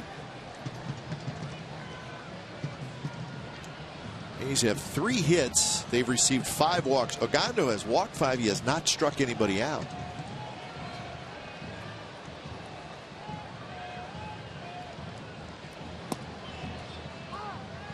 For 1-1 now. Now, from the standpoint of building confidence in Ogando, Ron Washington trying to get him through 5 with the lead. Get him a win. He's trying desperately to come back.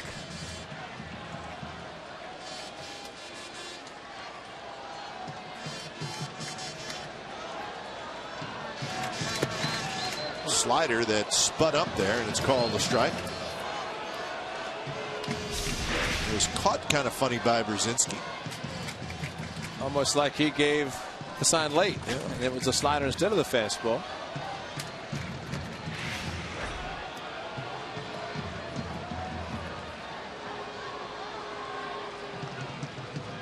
So 85 pitches for Ogando, including 34 in the very first inning.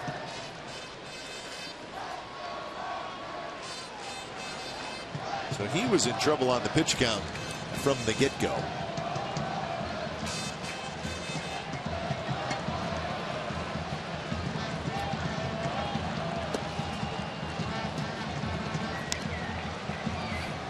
Coco Crisp waits in the on-deck circle.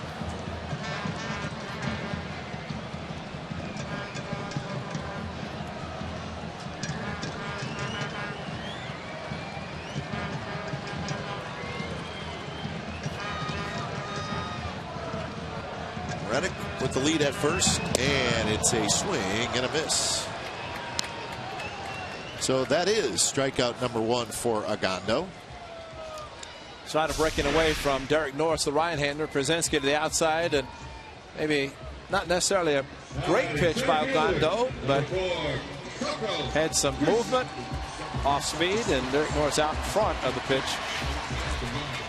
It's not easy when you're accustomed to facing all lefties, and now you're in the lineup facing a right-hander. It's a whole different look. And well, eventually Derek Norris is going to be an everyday catcher. He's going to catch 125, 130. He'll face righties, lefties, everybody. There's Robbie Ross getting up. So there's that 3? That's our trivia question. There's number 3. How many times? Well, anyhow, because just take it easy, okay? Because you know there are 2 outs.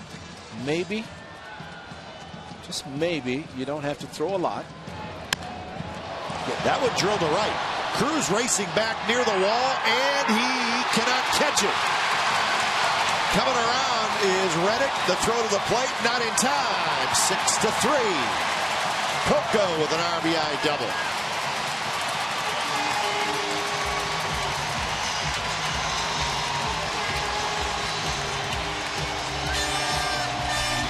How about a juggling act? Fastball hit well by Coco, and Cruz went back, just reached up thinking he's going to have it all the way off his glove. Then a little juggling act, could not come up with it. That's a catchable ball. Yep. He just clanked it. Ball hit in the heel of the glove. Watch where it hits. Not up in the webbing, taking his eye off just momentarily.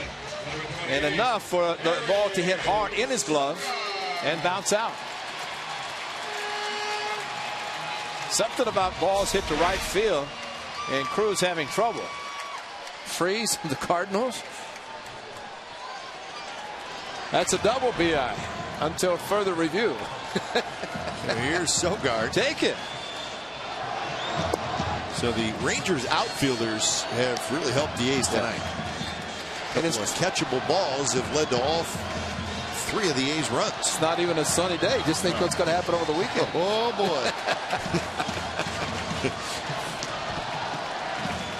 Well, that got the fans going. This base hit by Sogard could even make it better. Foul territory. Beltre will give chase into the first row. It's amazing how you can watch outfielders go after balls. They have the longer glove with the big webbing. And how many times they put the glove up where the ball is coming, take their eye off, and just that few inches, the heel versus the webbing, hard in the palm versus the webbing, nice and soft, should have been the dugout. But the A's will take it.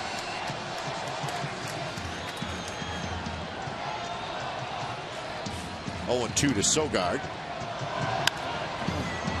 Pops this one up. Kinsler backpedaling. Kinsler well out in the short right field. He's got it side retired. A's going to run. We're headed to the 5th inning. It's the Rangers 6 and the A's 3.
Gutierrez. Follow Paul on Twitter at @PGutierrez. CSN, instant replays, inside the clubhouse reactions, and much more. Get the most comprehensive A's coverage you can find with our insider, Paul Gutierrez, only on CSNCalifornia.com. It's your home for authentic Bay Area sports. Top of the 5th inning, 6-3. There's Paul. He's a good man, Paul Gutierrez. There's a line drive, base hit left field for Adrian Beltre. 10 hits now for the Texas Rangers. And that'll bring up A.J. Brzezinski. Now batting, number 12. Well, that's one of the big signs by the Rangers, Adrian Beltre, and they got him for a reason. Big hitter, leader, and a great defensive third baseman. And you were talking earlier, Captain, about the Rangers maybe not the power hitters and they're not, because they don't have Napoli and Josh Hamilton, who were big home run hitters. But I think to some degree they might be a better team because it's spread around, not depending on just certain guys in the lineup. But plus, I think as the years have gone on, it seems like their pitching has gotten a little bit better each year. Exactly. And now they have a very good pitching staff. Little flip job. Sogard has it. He'll throw to first to get Brzezinski, who really got jammed, but it does get Beltre to second with 1 out. Got jammed this time. It's an actual out. Unlike the last at bat. Good location by Otero, and just not hit hard enough for the ball to get to Sogard so he could tag Beltre or at least get the lead runner. Hear the bat breaking, but Beltre passed him, and Sogard had to make a good play to get Brzezinski. So here's Nelson Cruz, a 2-run homer and a strikeout.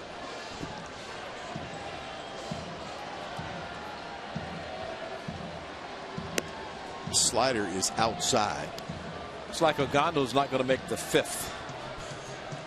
He's up again. Yeah, I think Ron Washington, looking at the A's lineup, lots of left-handed hitters. I think he's dying to get Robbie Ross in there. Well, it looks like he's going to get his chance.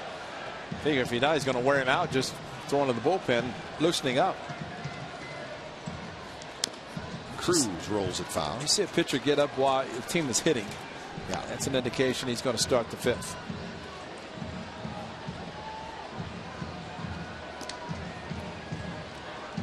Mike Maddox trying to offer some encouragement. Profar doing the same.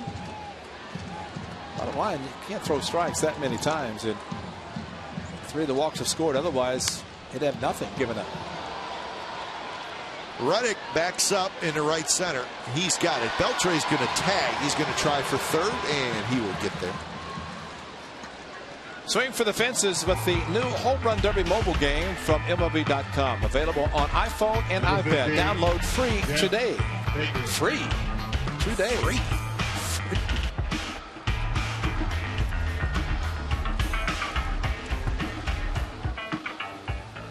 So here is Jeff Baker. Norris will have a quick chat with Otero.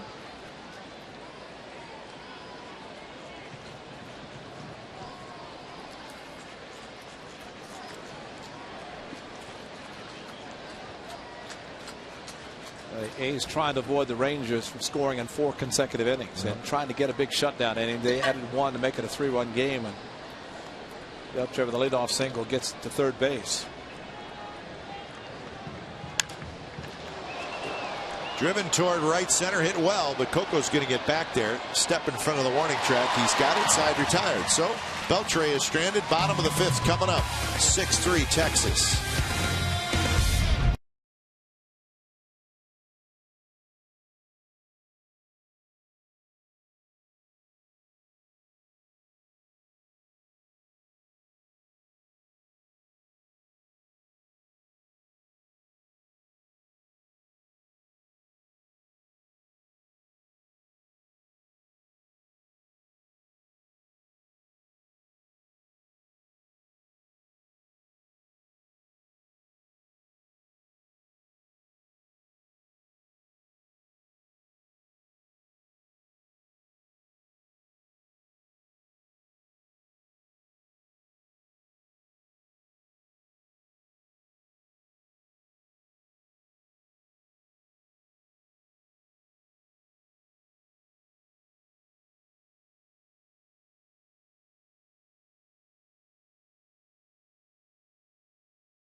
Panama Chevron is set for Saturday, August the 31st. After the A's play the Tampa Bay Rays at O.K Coliseum. Bring the family and enjoy the show from the outfield grass. On-field capacity is limited. Purchase a special field-level ticket package for the game, which includes a Colt-branded Green Day and Oakland A's cap. For tickets and information, log on to OaklandAthletics.com/Green Day. Green and Gold Day. Yep, like that. New pitcher, it is Robbie Ross. We've been saying his name since the second inning. About time he got in. That's right. We figured he'd be in here at some point. So Alexi Agando goes just 4 innings. All kinds of trouble with his control. When it's time for change, think Speedy Oil Change and Tune-Up, your oil change, tune-up, and smog experts. This is Robbie Ross. And Lowry drops a single into right field. A leadoff hit for the A's. Now, we've seen Robbie Ross enough, Ray. We know he's a pretty good left-hander, but he's really been struggling, which is a surprise. So it continues because he's making 6 appearances against the A's and really he's given up just 1 run. And that's it. There's the line on Gondo, 92 pitches. So he's not going to get a win, even though he leaves with a 6-3 lead, which you do not see that very often. You know what they call relief pitchers in this type of game? They call them vultures. Yeah, and Robbie Ross he's in a decent opportunity, but he's got to straighten it out. A's don't want that to happen as Cespedes steps in. And Robbie Ross has allowed 14 earned runs in his last 22 1/3 innings pitched. Goes all the way back to the beginning of June. So he's a very important part of their bullpen.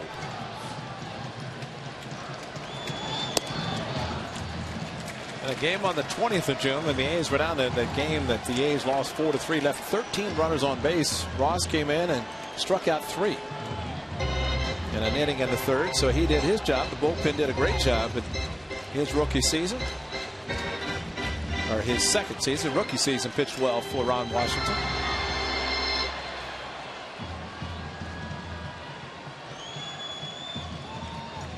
So 2-0 to Cespedes. Moss in the on-deck circle.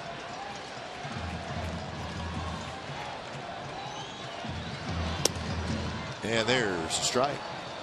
Didn't have to be. 2-1.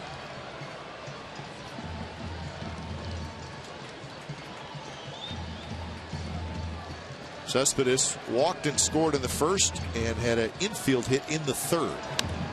Good swing there. Fouls it straight back. So 2-2 the count.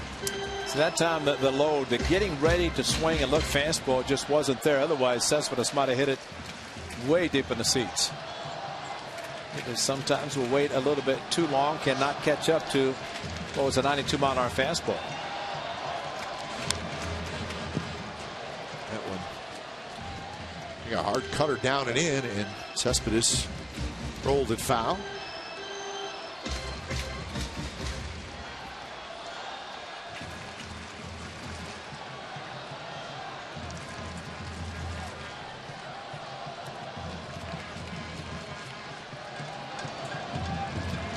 Swing and a miss as he went down and in again, and Cespedes swings and misses. So that's 1 out here in the 5th inning.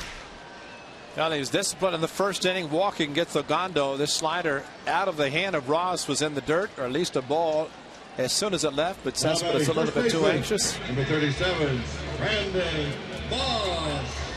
3-1 fastball missed in the 1st. He would score on Moss's double, but just a little bit too anxious on a slider down this time. Moss with a double and a single. And he lines one toward left field. Coming in and making a sliding catch is Martin. And Martin got a good jump and he made a nice play. So you're saying a ball in front he can handle? All right. Ball over his head, and Moss, excellent job against the lefty, going to the opposite field, but just hit too hard, and Martin was able to get to it. Went into a slide probably unnecessarily as the ball was about belt high, but maybe the slide to stop himself. So 2 outs. Here's Donaldson. Ray, how much do you think getting Robbie Ross in the game, which is fairly early, 5th inning, having to do with the A's still having all those left-handers in their lineup? Well, and a good point, because the one thing a manager, in the case of Bob Melvin, doesn't want to show his hand too early was pinch hitting right-handers, and Ron Washington knows that. So so he can put his lefty in, knowing that in the case of Moss, Fryman's not going to pinch hit this early. And I think it's just really it's good managing on both parts. Yeah, because Ron Washington is saying, hey, I may be able to get 2 innings from Robbie Ross where he faces 5-6 left-handed hitters. As Wash knows that the A's have a left-handed hitting lineup, right-handed hitting lineup, depending on who's starting. Garza tomorrow, another righty is going to be facing the A's. So I think what helps Wash in this spot too is the presence of Neil Kotz, the other left-hander in their bullpen, who is having a phenomenal year. So if you're Ron Washington, you're saying, well, I still got a lefty for the late innings. And Bob Melvin saying, I don't want to pinch hit my righties, because he knows Joe Nathan's in the back end of the bullpen, the right-handed closer. Center field, and that'll drop for a hit. So Donaldson gets his first hit. 2 on, 2 out for Reddick.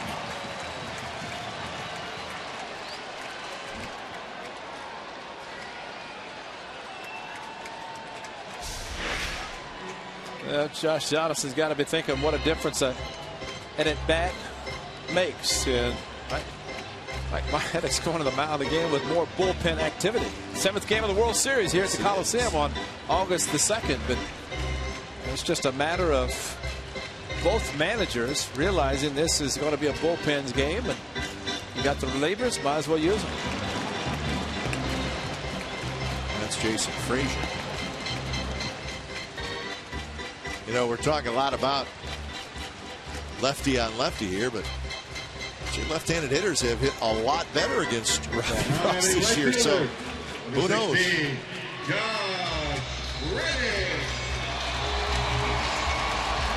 So Reddick hits 2 on, 2 out. A's down by 3 here in the 5th. Josh Reddick, good advance against Ogando, walked twice. Now he faces a lefty, trying to come up with a big hit. Ross' first pitch is down around the knees on the outside corner. Reddick does not seem to be in agreement.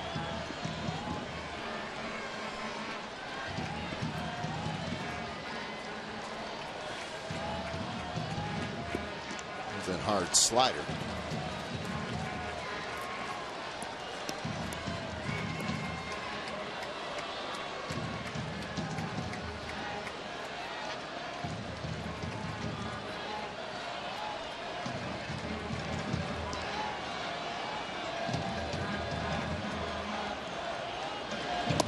Missed again, 2-1.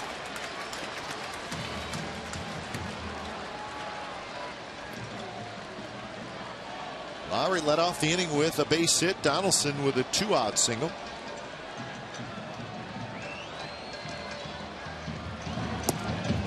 And now 3-1. Talking about zoning in, this is the time to do it. It looks like Robbie Ross wants to save with a fastball. One slider out of the strike zone. Seth Smith, another lefty, waits.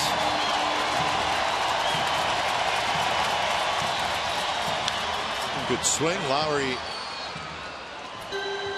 ready to run at second base, and Reddick got a pitch to hit. Well, you want to be disciplined enough not to swing at a pitcher's pitch, but also be ready if you get a good pitch. And the House of Fedoras and the Italian flag, they're all ready to cheer. Stags went after, did he boot it? He got it, gave it away. Attaboy. And not close, he walked it. So the bases are loaded. Another opportunity for the Athletics. In fact, we were talking earlier about Pierzynski and how he calls the game, called a slider that time, thinking that maybe Reddick would chase a pitch out of the strike zone. He did not. So it is going to be Diaspo to pinch hit. He is a switch hitter, so he's going to pinch hit for Seth Smith in the DH role. I'm sorry, Chris Young. Saw that what it was thought was his sixth, but it's Chris Young, which is understandable because Chris Young can stay in as the DH. Cayespo more to be able to use as a defensive player. Number 25. There's Cayespo made his debut on Wednesday, at least playing a little bit. So Chris Young, you know, it's a disappointment for Chris Young because there are 3 runners on base, and it's going to be Wash. Chris Young's got 4 3-run home runs. I'll take 1 4-run. That's right. Exactly. So Frazier's coming in to face Young. We got another pitching change here at the Coliseum.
Presented by authority of the Oakland Athletics and may not be reproduced or retransmitted in any form, and the accounts and descriptions of this game may not be disseminated without the express written consent of Athletics Investment Group, LLC.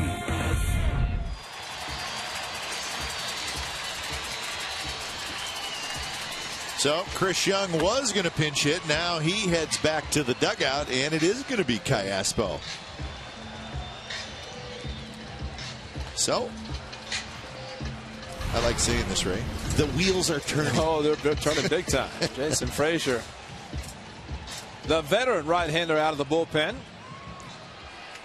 And I think your point well taken about Robbie Ross facing the lefties, but Bob Melvin going to a righty, maybe to get Ross out. Yep. Because Chris Young, the pinch hitter for Seth Smith, will be removed once the new pitcher comes in to bring up Cayespo to hit from the left side. Your attention, please.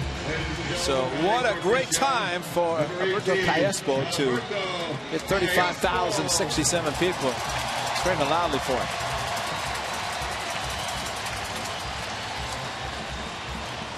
So Cayespo again, a switch hitter, hit from the left side against Jason Frazier.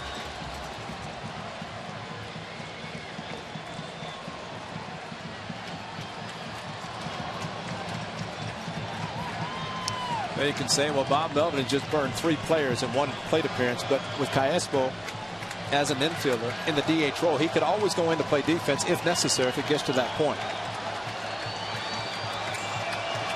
Play into the infield positions right now, trying to get a big 2-out hit. Lowry at third, Donaldson at second, Reddick at first, and the first pitch is a fastball on the outside corner for a strike to Cayespo. With the numbers of Cayespo, a couple of home runs with the bases loaded, but he has a good eye in the type of hitter, not afraid to get a couple of strikes. Does not strike out a lot, although he did strike out Wednesday. That one driven to center. Gentry's right there. So Cayespo hit it hard, but right at Gentry, and the A's leave the bases loaded. 6th inning coming up. It's the Rangers 6 and the A's 3.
California is brought to you by Elysium from the director of District 9. It's in theaters August 9th. Working hard. Man. Number 23, Ray. Get one of those. And get one of those hats as well. Fedora, that's right. It's a good giveaway. It's a good idea. And he's got the fedora with an Italian flag attached to the side of it. 6-3 Rangers lead. It's the top of the 6th inning. It'll be Gentry, Profar, Martin against Dan Otero. First pitch, fastball for a strike. Looked at the remaining schedule for these two teams as battle for the top spot in the AL West. The Rangers have 52 games left after tonight. 24 at home, 28 on the road. So they will be a few more games on the road, but this is also the start of a 10-game trip for them. So we'll try to get through this trip where they go here in Oakland, then to LA for 3, and finish in Houston for 4. And the A's, on the other hand, have 53 games left, 28 at home, 25 on the road. So a few more home games for the Athletics.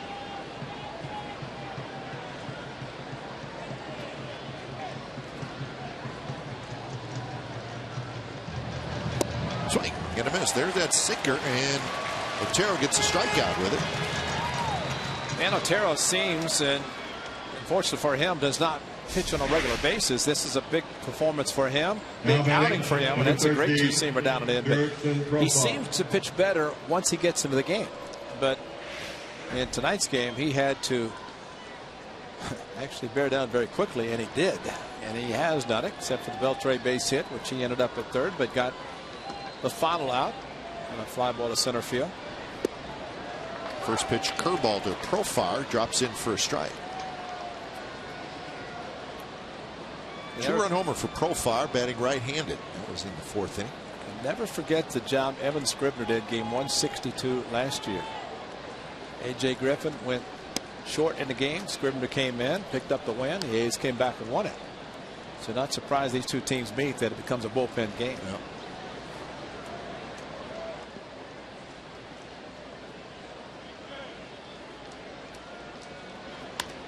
Profar takes a big rip and fouls it left side.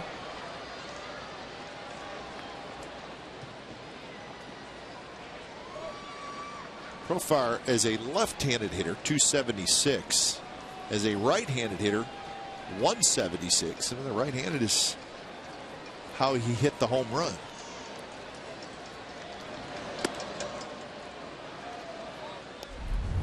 Tommy Malone did not get the fastball in far enough with the 2-strike count, and maybe look for it, maybe cheat a little bit, open the hips up, and hit it from the right side. That was big. That was a 2-run home run, making it a 6-2 game. Full count with Martin, another left-handed hitter waiting in the on-deck circle.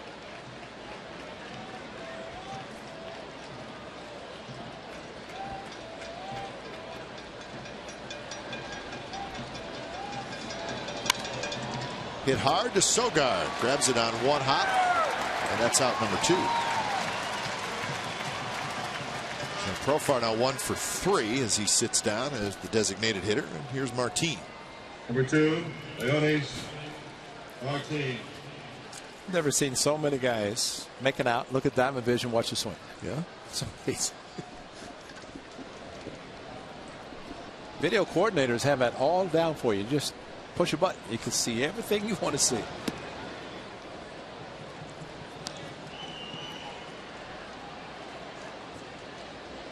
Martin's had a good night. He's 2 for 3, couple of singles and a run score. Donaldson should have a play, and he does. Otero with a 3-up, 3-down inning. Bottom of the 6th coming up. Still 6-3 Texas.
Cy Young voting.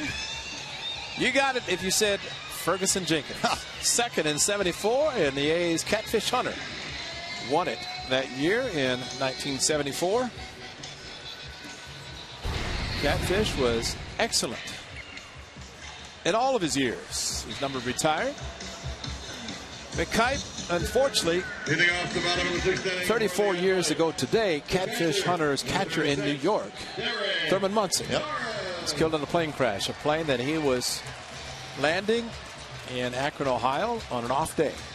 He was working on his, just bought a Cessna Citation. He was flying, takes off in landings, and unfortunately, the third time he tried it, he hit a tree, and just unfortunate that he passed away 34 years ago today. The irony of the whole thing, the great late Roy Campanella in 1958 was in an auto accident. That's right. He never played in Los Angeles, did he? He broke his neck and was paralyzed from the shoulders down. The irony is that another great catcher in New York, Thurman Munson, in the plane crash had a broken neck, and unfortunately the plane caught fire and died from asphyxiation. But I was playing for the Brewers at the time. The Yankees were in Milwaukee the weekend prior to that crash on Thursday. Played the Brewers on the weekend, then they went to Chicago, played the White Sox. And Thursday was an off day on this date in 1979. And he had gone to Akron, Ohio, and working on that before he went back to New York. And he was from Ohio, right? Yeah, Akron, Ohio. And playing in New York, he wanted to go home, spend time with his family. And so by having the Cessna, he could really fly himself and go back and forth. There was a little skirmish between the Brewers and the Yankees that time. I was in the bullpen. And bench is cleared. I jumped the rail, Oak County Stadium. And as it typically happens, you know, you grab a catcher and I'm going to beat you up. Well, I remember being face to face with Thurman Munson. We were joking around like we're going to fight. Yeah. And that was on, I think, the Sunday. And 4 days later, unbelievable, he was killed. So what a great. How old was he? 32. 32, so he had some good years. He was thinking about retiring. He had talked about retiring because he actually played first base his last game. He had DH'd Jerry Narron, who is now with Milwaukee as bench coach, was the catcher for the Yankees, and Thurman was used as a DH and played first base. But a very, very sad day. That's a quick pitch. Gets him out. Nobody is out, number 2. I didn't know that he was thinking about retiring. Well, it's just his body, you know, had caught a lot of games. And the amazing thing that the late George Steinbrenner did, flew the whole team on August the 6th, the funeral. Flew everybody to Akron. Came back that night and played the Orioles. Lou Piniella and Bobby Mercer did the eulogies at the funeral. That night, flew back and played the Orioles. Mercer drove in all 5 runs. I was going to say that. He had a 3-run home run. Mercer hit a big home and run. And a 2-run walk-off single bottom 9, 5-4. The Yankees won. And a kind of a memorial where everybody, the Yankees took the field. They left home plate empty. Wow. And Jerry Narron did not go out to home plate until Bob Shepard said it's time to play ball. And then Narron went out. But they left home plate, said a prayer and a moment of silence. And the captain, he was the second captain for the Yankees. Lou Gehrig, the first captain, and Thurman Munson was named captain. And unfortunately, it seems like just yesterday, 34 years today. But when Catfish left after the 74 season, he went to New York and signed with the Yankees, the actual first ever free agent, when something happened, I guess, with the contract that made him a free agent. He signed with the Yankees.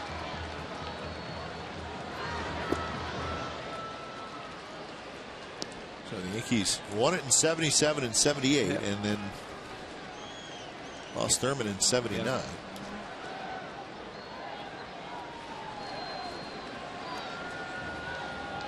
2-1 to Sogard as Jason Frazier has retired the first 2 here in the bottom of the 6th. Pumps a fastball right in there, 2-2. That's a great take by Eric Sogard. He might have been thinking about swinging the bat, but he's hit fastballs. He's got a 3-2, 3-1, 0-2. Takes the fastball, but maybe just trying to get on base in front of Lowry and set space for 2 outs. But the A's hitters tonight have had fastballs to hit, but they've gotten under it and hit a lot of pop flyers.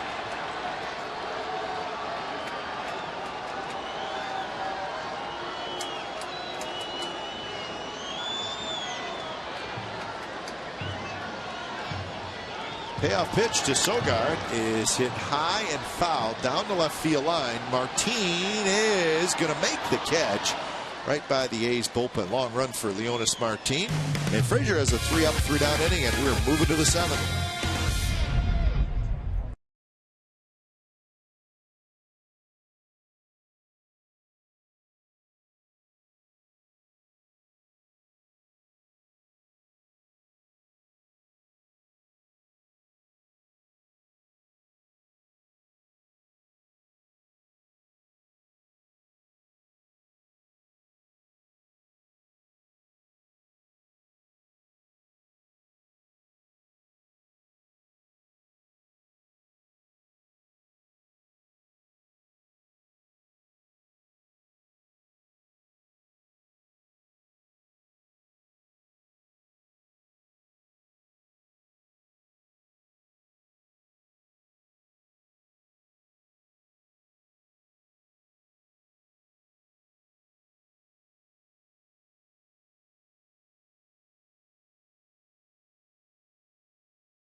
You're watching it right there of A's baseball during every Capcom Throwback Thursday game this season. 5,000 fans gave a commemorative button highlighting A's eras of the past and a scorecard upon entry. Additionally, Plaza level tickets are available at the throwback price of 50% off.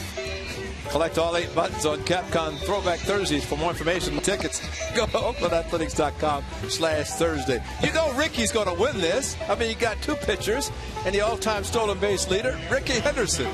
Look at Eck. Eck's moving. Look at Eck, though. Eck's scary looking. Yeah.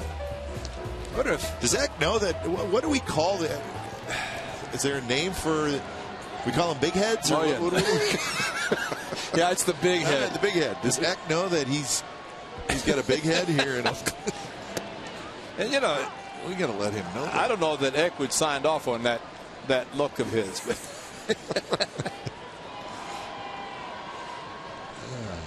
Made us laugh.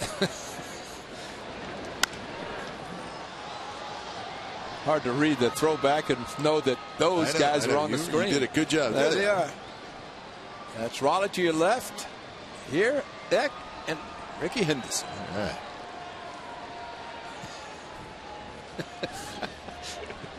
Ricky has the shades on that he wore when he stole the all-time base at third base against the Yankees. Put the shades on, and we knew it was just a matter of time before he was going to break the record.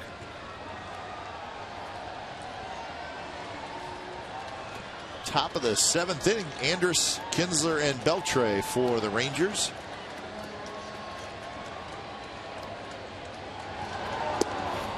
Hard sinker. Rangers looking for their 5th consecutive win.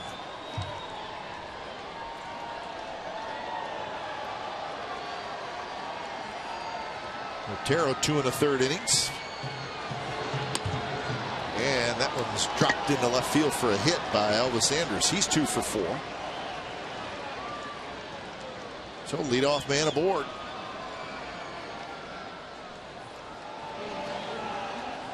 Number 5. That's Tanner Scheppers. The Rangers also have Hakeem Soria in their bullpen now, which is not something we've seen this year so far, but he's healthy and decent addition to that Rangers bullpen. Not bad to have a former closer as one of the setup pitchers out of the pen. A healthy Soria. So 1-0 to Kinsler, who's 1 for 3.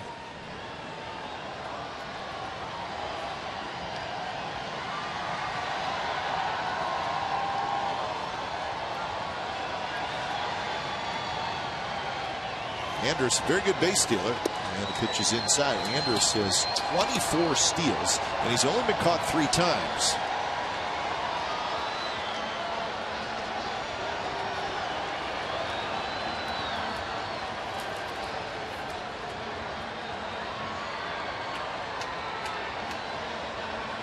Got a little lean, but he's not going, and it's bounced slowly toward Lowry, who charges, kicks it, and he's not going to be able to pick it up, and everybody's safe.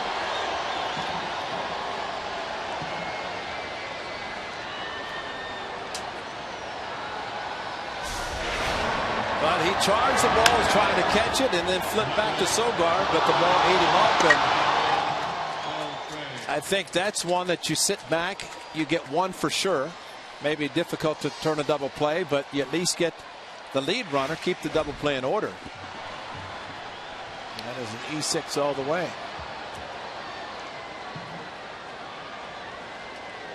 So now you got 2 on and nobody out for Beltre, followed by Brzezinski, and then Cruz. Good sinker there, first strike.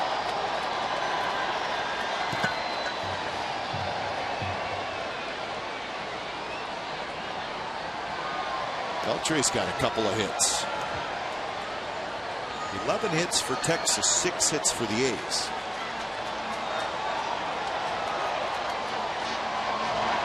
Swing and a miss. Sogard doing his best to keep Andrus close at second base. A good two-seam fastball outside corner coming back, and Beltre trying to hit a 3-run home run. Big swing. Now he'll shorten up as he typically does.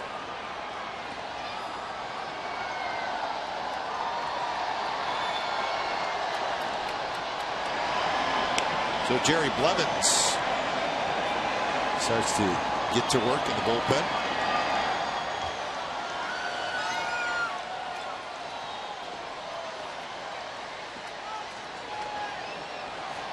Outfield straightaway, fairly deep.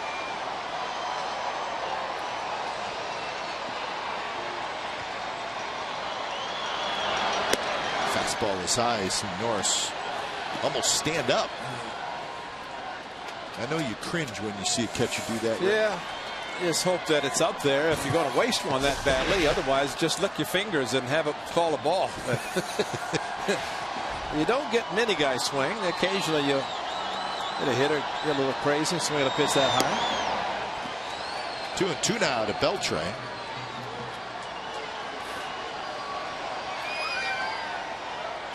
Otero trying to do his thing as the long man out of the bullpen. 37 pitches.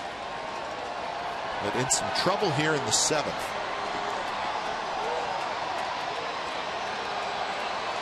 Runners go, and the pitch is bounced toward Lowry, who's got it. Straightens up, throws in time to get Beltre. Both runners move up. So aggressive base running by the Rangers. It was not a full count. And that's twice in this game. Beltre has grounded out to short. First time because it was second and third infield back. Got an RBI this time. First and second, both runners going instead of being another possible double play. It's a ground out. Infield has to come in. So Brzezinski steps up.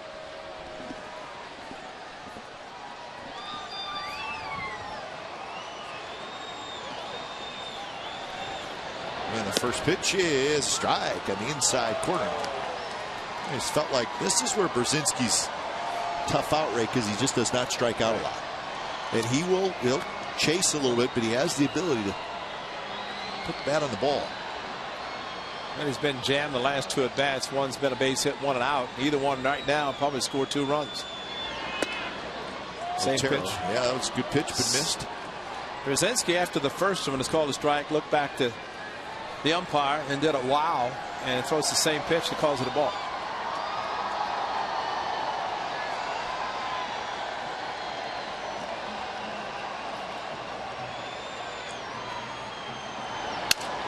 And a broken bat, little looper, and that's going to drop. 1 run scores, and 2 runs are going to score, and Brzezinski has a 3 RBI night, and it's 8-3. So he breaks his bat again, but he does major damage here.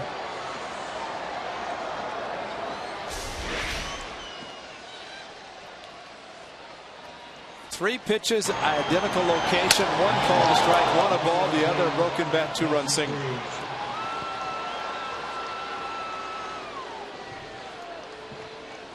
So that's a big hit. Yep. Well, just the aggressive base running, like you said, and forces the infield to come in.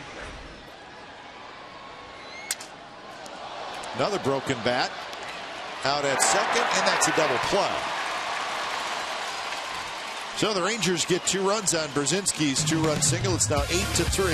7th inning stretch from the Coliseum.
Just unfortunately, Deuce is wild. 12 hits. Don't like the Deuce is wild. No. New pitcher for the Rangers. It's Tanner Scheppers, hard-throwing right-hander. When it's time for a change, think Speedy Oil Change and Tune-Up. Your oil change, tune-up, and smog experts. Good season for Scheppers. 5-1 with a 1.82 ERA. So appearance number 50. So he's been a workhorse. Mitch Moreland takes over at first base.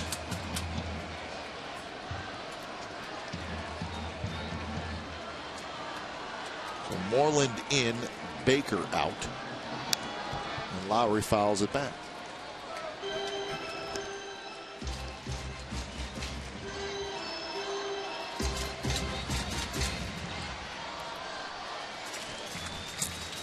Lowry's been on base a couple times tonight.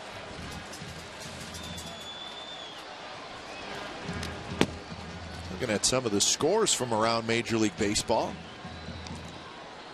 In the AL East, the Diamondbacks beat the Red Sox 7-6. So there was a bunch of interleague games today. Yeah. 5 interleague series being played this weekend, and that was one of them. So the Red Sox lose. Cody Ross had 4 hits and a home run, and Paul Goldschmidt hit a home run for the Diamondbacks, who beat Boston 7-6. They beat Leicester. Big bouncer, Moreland, immediate action. He throws to Shepard, and that's out number 1. So Boston loses. The Rays lost. The Giants beat the Rays 4-1 behind Madison Bumgarner. The Orioles won. Baltimore beat Seattle 11-8. I'm counting 7 home runs hit in that game total. 4 by Seattle and 3 by the Orioles, including Chris Davis, number 40. Over 100 RBIs. Yes, that indeed. is. Nate McLouth hit a grand slam, so a wild one. 11-8. The Orioles win. Chris Tillman got his 14th win. He wasn't good, but he got it. Gave up 6 earned runs. So Baltimore, good night for the Orioles. They pick up a game, so they're now 4.5 back. The Rays remain 1 game back. Red Sox staying in first place. So that's the AL East. Yankees are playing in San Diego, Ray, and that's another one of those interleague matchups. I don't know about these win streaks. So about 3, about 8 and 9 win streaks. What did they do? Well, I'm going to tell you. All right. Cespedes waves at a hard slider from Sheppers, and that's 2 outs. Right now, the Rangers bullpen is doing a nice job. Well, the hard slider again, the impatience of Cespedes swinging at a pitch in the dirt for strike 3. Did it lasted back against Ross. This one against the right-hander. Now here's Moss.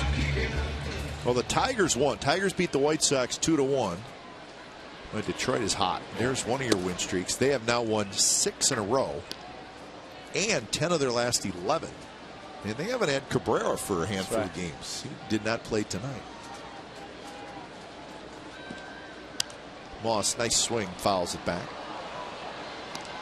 So Detroit wins. The Indians lost. So that stops their 8-game winning streak. Miami beat Cleveland 10-0. I don't know if you've seen the young pitcher for the Marlins, Jose Fernandez. I have not seen him. I've seen a lot of highlights. He had 14 strikeouts tonight in 8 innings, and he was nasty. They were showing the highlights. Wow.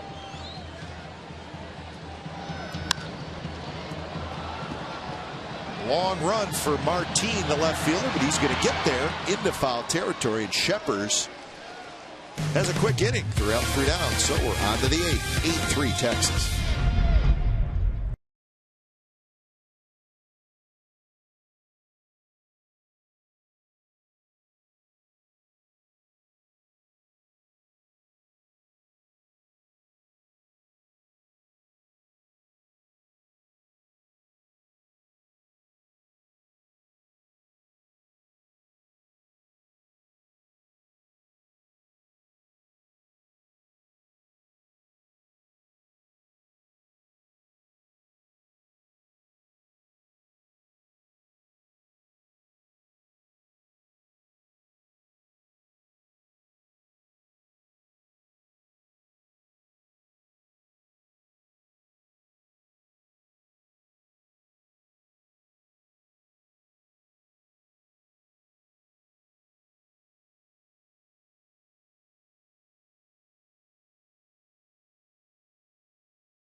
Sportsnet California, 7 p.m. The San Jose Earthquakes take on Chivas USA live from Buck Shaw Stadium. Complete Earthquakes coverage every night on Sportsnet Central and CSNCalifornia.com. The home of Earthquake soccer is Comcast Sportsnet. So head down to Buck Shaw Stadium tomorrow night. See the Earthquakes.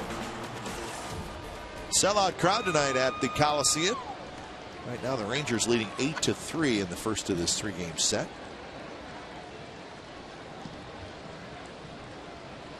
Mitch Moreland to lead it off. Came in for defense last half inning. And he will face Jerry Blevins.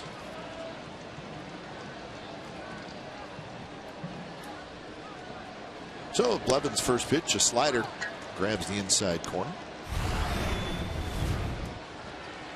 Well, it's time for change. Think Speedy Oil Change and Tune-Up, your oil change, tune-up, and smog experts. Appearance number 48 for Blevins. Bob Millman trying his best to get Jerry Blevins back on the right track.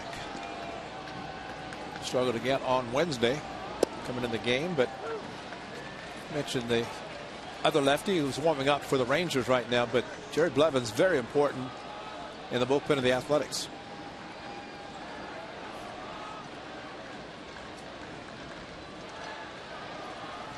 This guy is very important for the Rangers. Mitch Moreland, he was not available to face the A's.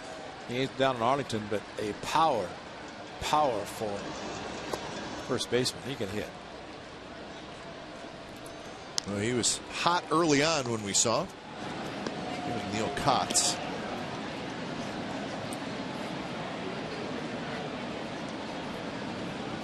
Now Moreland was hot here whenever he came in earlier in the season, and so hot that we highlighted him in Texas. That's not good. That's right. Yeah, it was a hot Texas trying to get some of that coolness of this powerful hitter. And he's perfectly suited for Arlington, Texas. Well, as you speak, it's A.J. Griffin. And Mitch Moreland just quieted the crowd there. That ball was crushed. And Arturo Colon. So he's not just picking on anybody particular. He just decided reset. Yeah, it's reset. Cespedes is playing center. So there are the 3 home runs that unfortunately came off the bat of Moreland when they visited here earlier.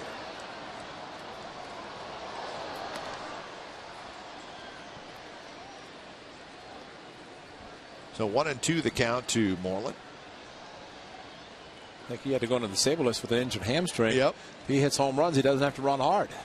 Jog. The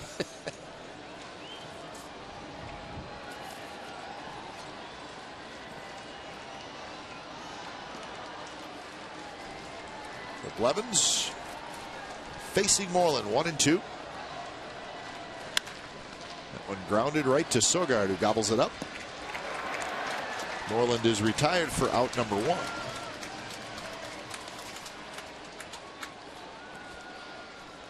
So that'll bring up Craig Gentry. Number 23. Well, the longest winning streak in baseball came to an end tonight. The Kansas City Royals had won 9 in a row. They lost 4-2 to the Mets in 11 innings. It was a walk-off, wasn't it? It was. Eric Young Jr. So the Indians lose, the Royals lose, Tigers win. So good night for Detroit. Detroit now leads the Indians by 3 and the Royals by 7.5.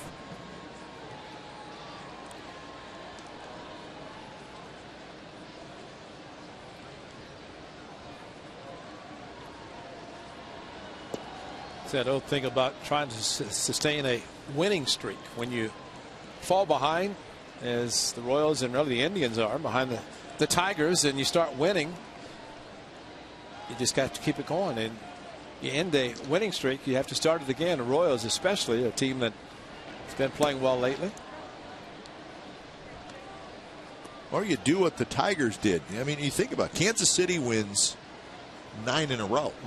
The Tigers win 10 out of 11. Exactly. You know, so Kansas City got themselves back in the conversation, but now they're still 7.5 out.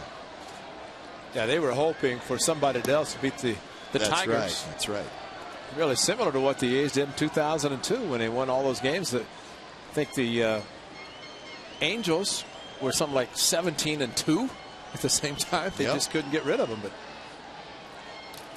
A's did go to postseason in 2002, 4 consecutive seasons starting in 2000. Toward left center where Coco Crisp is under it. He's got it for out number 2. Another fastball count, another fastball thrown, another easy fly ball out on the 3-1. Every time I see a hitter on a 3-1 pitch hit a weak fly ball to center field, think about Jose Bautista. Yeah. He does not get cheated. He gets a 3-1 fastball. It's going to be some serious damage, not just an easy fly ball.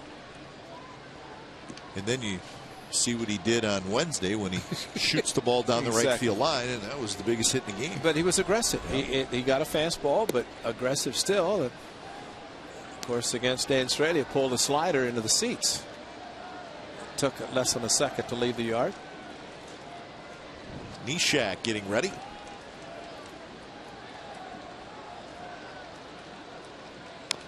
Oh, Pat comes in. We get to hear that wonderful music. That's right. Dimovich's walk-in music. Still trying to. Have you ever figured it out?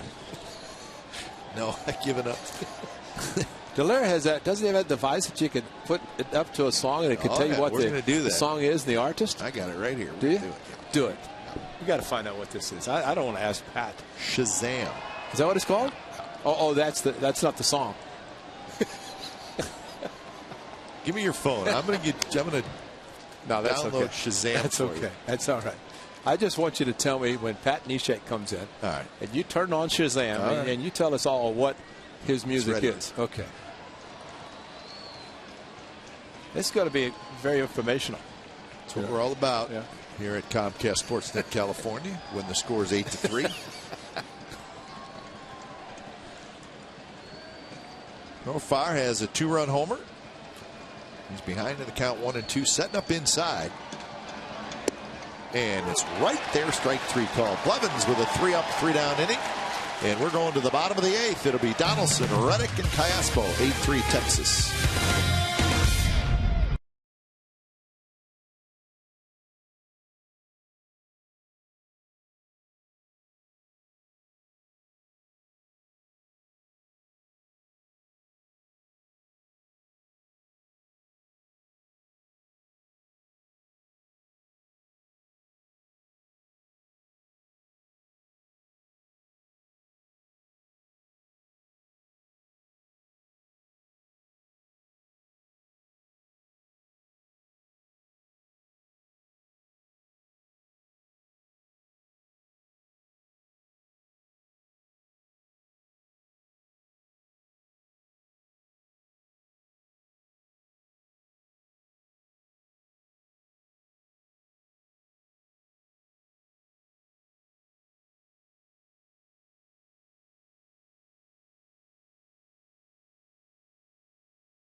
All right, here's our game summary brought to you by your local Toyota dealers. Bottom of the first inning, the A's get a 2 spot.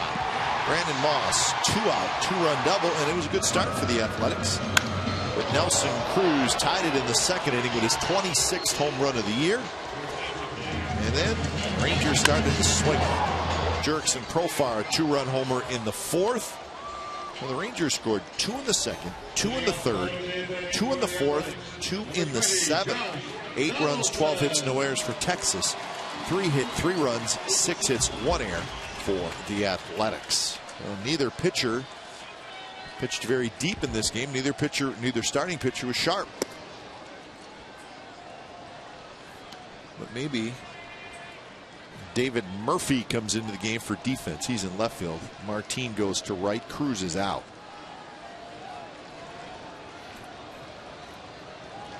And the new pitcher is a gentleman who talked about a couple innings ago, Neil Kotz. When it's time for a change, think Speedy Oil Change and Tune-Up. Your oil change, tune-up, and smog experts. 0.80 ERA for Neil Kotz. What a luxury to have a couple good lefties in your bullpen. Kotz has been pitching great right from the start. Ron Washington, Mike Maddock using the bullpen as they did on that 20th in June in Texas, and the A's lost 4-3. So the Rangers bullpen pitch exceptionally well. And tonight using a reliever per inning. And with the lead that he has right now, doesn't have to worry about maybe even using an eighth in the ninth at this point, unless the A's come out and come back. 3-2 now to Donaldson. Reddick to follow, and then Callaspo.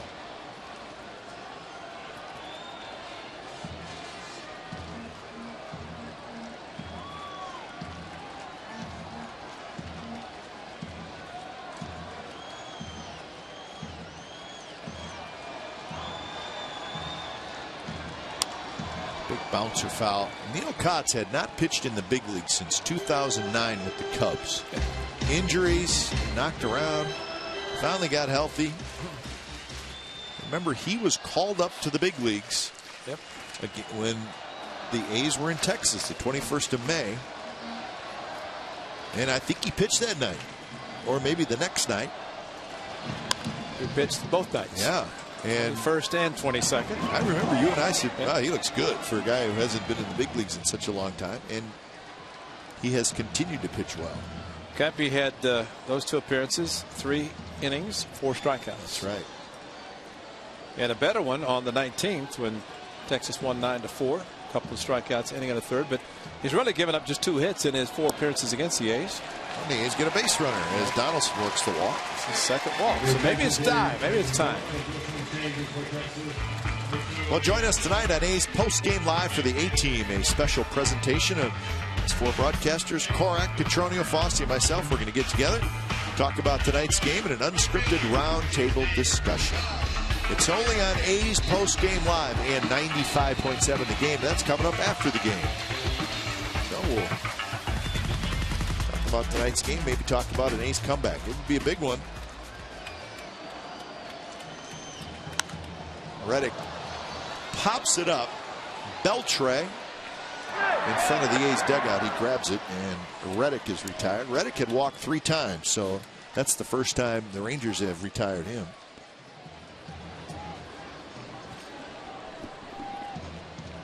So Callaspo to the plate. Alberto Callaspo. Mentioned that the Yankees were in San Diego. The Padres are beating the Yankees 7-2. You see where Jeter was playing and Curtis Granderson back. So the Yankees get a couple of important guys back. And the biggest one had another rehab assignment tonight, Alex Rodriguez. Yes, he did. Have a press conference following the game? Sure he did. Probably had more media at his rehab game. He was playing in Trenton, New Jersey. I think that city wasn't happy to have all the attention. Well, it's an interesting weekend in baseball because of what might be happening on Monday following this interesting weekend of baseball. Yeah. A storm is brewing, I think. Nobody ever thought it would be a nationwide storm. No.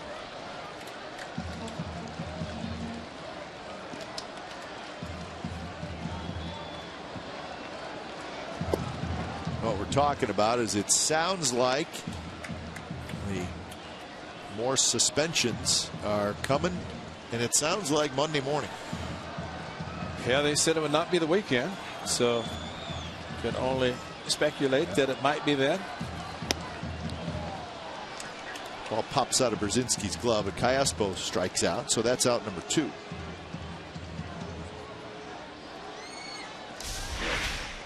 Well, Kotz with a good fastball. Sneaky fastball. It looked like Hayes, but just trying to make contact to Now batting, number 36. get another chance. Brzezinski was transferring the ball out of his catcher's mitt. That's when it carried over a little bit from him. So here's Norris to face Kotz.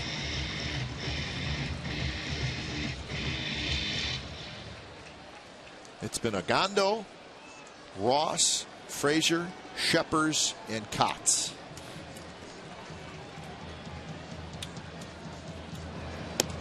And a first pitch strike. So after walking Donaldson, Kotz has found the strike zone. I think maybe Ron Washington is bringing all the relievers in to make it difficult on the official score if the Rangers win. Who to get the win to? That's a good call, maybe. Because Ogando didn't go far enough. He No. had to go 5 to qualify. No. He didn't. So And the official score can make the decision who pitched the best after Ogando. That's assuming the Rangers hang on a win. Yeah. It requires a win, and if the starter doesn't go the required 5, then it's up to the official score. Robbie Ross came in after Ogando. He pitched 2/3 of an inning, but he gave up 2 hits and a walk. Now, A's did not get any runs off him, but I would not say he was real sharp. Yeah. Jason Frazier was.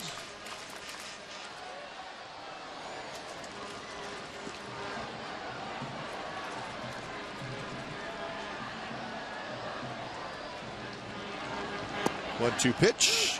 Strike 3 called, so back-to-back strikeouts to end the bottom of the 8th inning. Shazam ready. For Neil Kotz. It's ready.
By Cache Creek Casino Resort.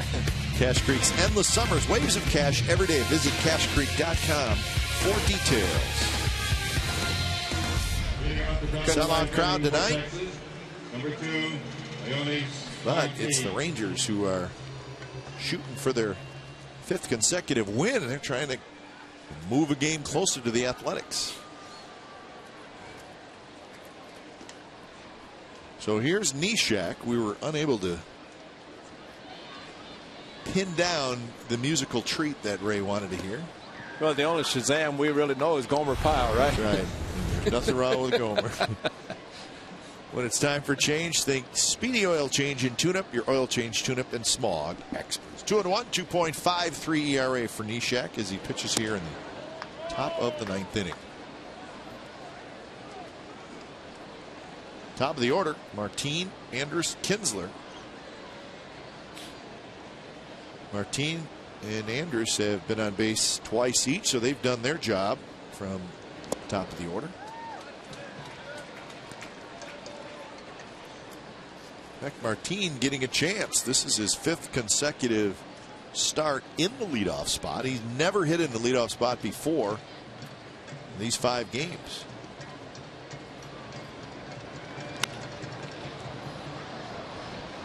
Toward Coco, who goes to his left, and he's got it, and that's out number 1.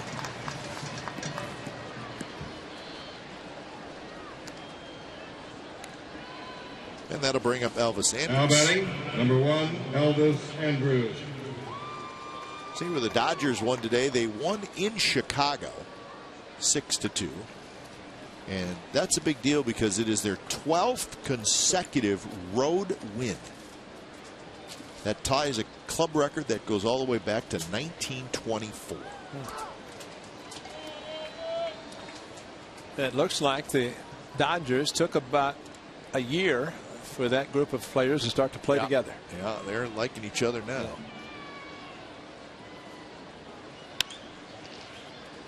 Sogard has it. Andrus is retired. Our good friend Mark Ellis got thrown out of the game today. What? Are you serious? Yeah, it was not a very good call at home plate. He was called out on strikes. Certainly looked like the ball, and Ellie was not happy. Ian Kinsler.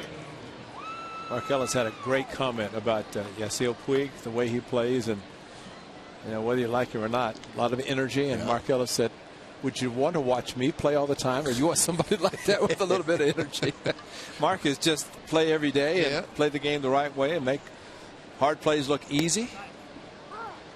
And one of the real great guys in baseball. There's your 5th reliever that's going to come in.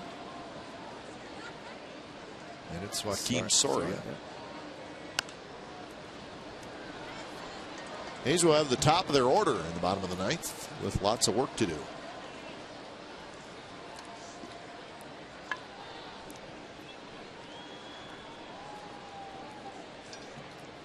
There'll be fireworks after the game tonight, so the big crowd will, for the most part, stick around. Kinsler breaks his bat. He swung at a slider that was way inside.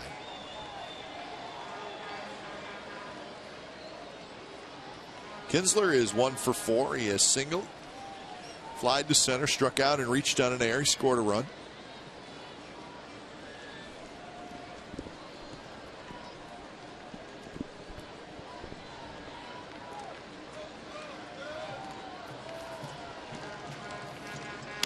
Oh, 0-2 pitch is lined to short. Lowry timed his leap perfectly, and he grabs it out of the air side. Retired. Bottom of the 9th coming up. Work to do for the A's. They trail by 5.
California is brought to you by Xfinity, home of the most live sports, and by Toyota. Do the math and save at your local Toyota dealer.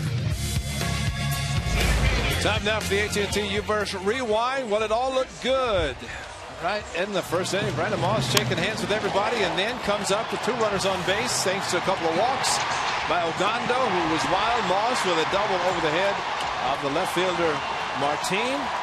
And Brandon Moss got the sellout crowd excited in the bottom of the first inning. But that's the only excitement they've had tonight, because the Rangers have had deuces wild in 4 different innings, scoring 2 runs. The A's have not had a hit since the 5th inning. The bullpen has been good for Texas. When it's time for a change, think Speedy Oil Change and Tune-Up. Your oil change, tune-up, and smog experts. Here's Joakim Soria. Soria, a long time with the Kansas City Royals, but had arm surgery. And the Rangers signed him to a 2-year contract knowing that he would probably miss the first half of this year, and that was the case. They feel like, hey, we get a quality arm for the back half of this year and next year. We'll see if Soria gets close to the pitcher he was with the Royals. That one's drilled to center field. Gentry on the move, and Gentry showing off that very fine speed. Coco hit that ball right on the button.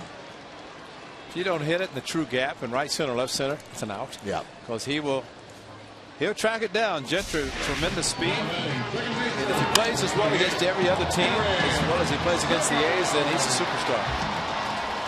Because he can cover some ground in the outfield. And when he gets on base, he's always a that's right, Coco's done that a few times to other players.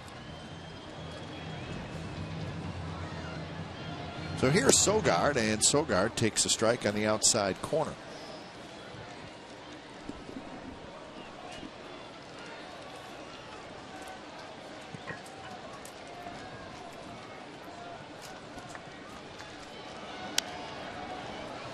Sogard is 0 for 4.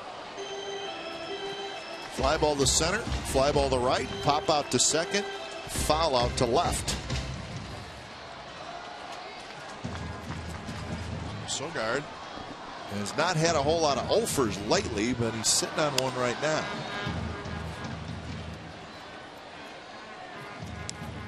Sogard has done a very good job of waiting tonight, waiting for the ball to get on him. But well, when he has decided to swing, unfortunately, balls have been elevated in the air and easy outs 4 times with 4 fly ball outs.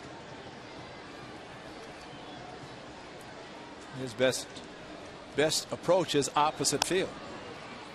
He golfs this one down the right field line. Kinsler can't get it, and it falls. Little lob wedge, and Sogard is 1 for 5.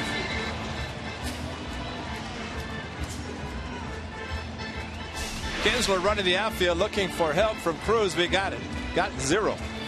He kept running after it, but slow curveball. Sogard hit another ball in the air. This one, fortunately, drops in front of Cruz and beyond the reach of Kinsler, who did not leave his feet.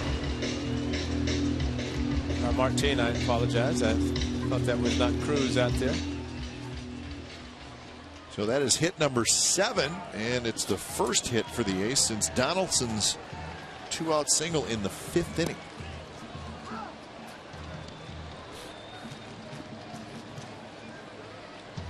Lowry's 1 for 3 with a single and a walk.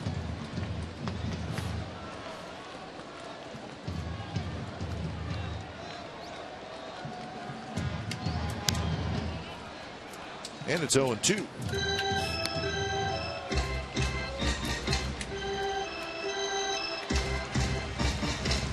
Cespedes waiting to hit here in the bottom of the 9th inning. A's need a whole host of base runners.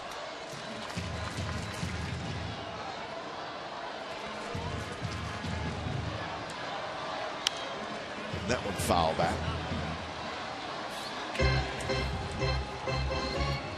So 5 relievers tonight for the Texas Rangers.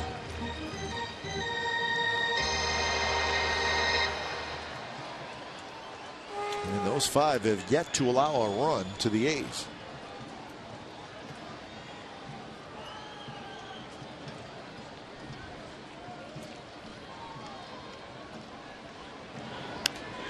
Foul back again.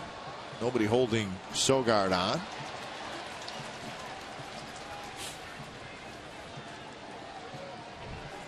Tomorrow is a nationally televised game.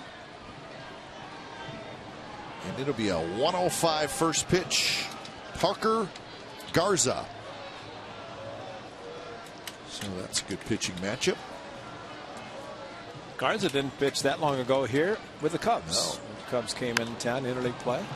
Sogard was running. He's got to hustle back as Kinsler grabs it. And that's out number 2. And then we'll be with you again on Sunday. 12:30 A's pregame live. It'll be A.J. Griffin and Derek Holland. And then Monday is a travel day. The A's will head to Cincinnati for a 2-game series. It doesn't get any easier there, Ray. Matt Latos and Homer Bailey are waiting for the A's in that 2-game series. Latos is very good. And the Blue Jays play well at home at Rogers Center. The A's 4-game series there. So it'll be a good challenging road trip for the Athletics. Sogard takes off. He'll get to second base.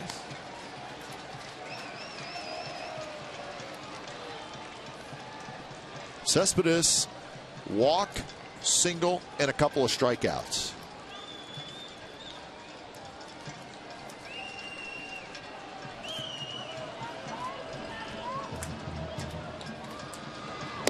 And a fastball right there, 1-1 the count, 90 miles an hour.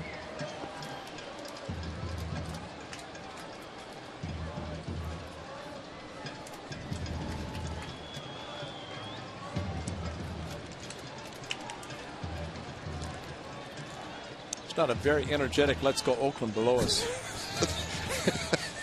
There's a couple troops downstairs that are they're trying. Yeah, they are trying. It kind of sounds, you know, when you're playing a radio and the battery's almost dead. That sounds like that's a great comparison. They're hanging in there.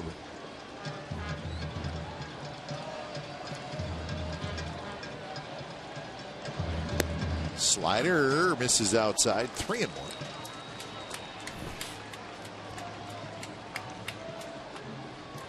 Last year, the Rangers and A's played the final 3 games of the regular season, and we know what happened. This year, that's not the case. The A's go to Anaheim for 3 and then finish in Seattle.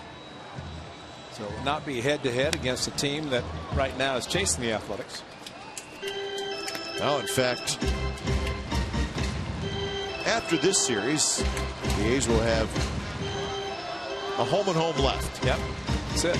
And a very short amount of time within, what, is it early September? Or, yeah, September. Yeah. The last time they will play these Rangers is the 15th of September. Cespedes fouls it to the screen. The Rangers will be back here in Oakland September 2, 3, and 4. And then the A's will be in Arlington September 13, 14, and 15. And the Rangers will finish their season at home. Houston and the Angels for 7 games. That's their final week. Skied to right, and this should do it. And that's it. So the Texas Rangers starting to get on a roll. They have now won 5 in a row, and they take game 1 of this 3-game series by a final score of 8-3. So the lead in the AL West for the Athletics is now down to 2.5. Rangers 8, A's 3. That's your final. You've been watching Oakland A's baseball on Comcast Sportsnet California. Don't go away. A's postgame live with Scott Reese and Shooty Babbitt starts right now.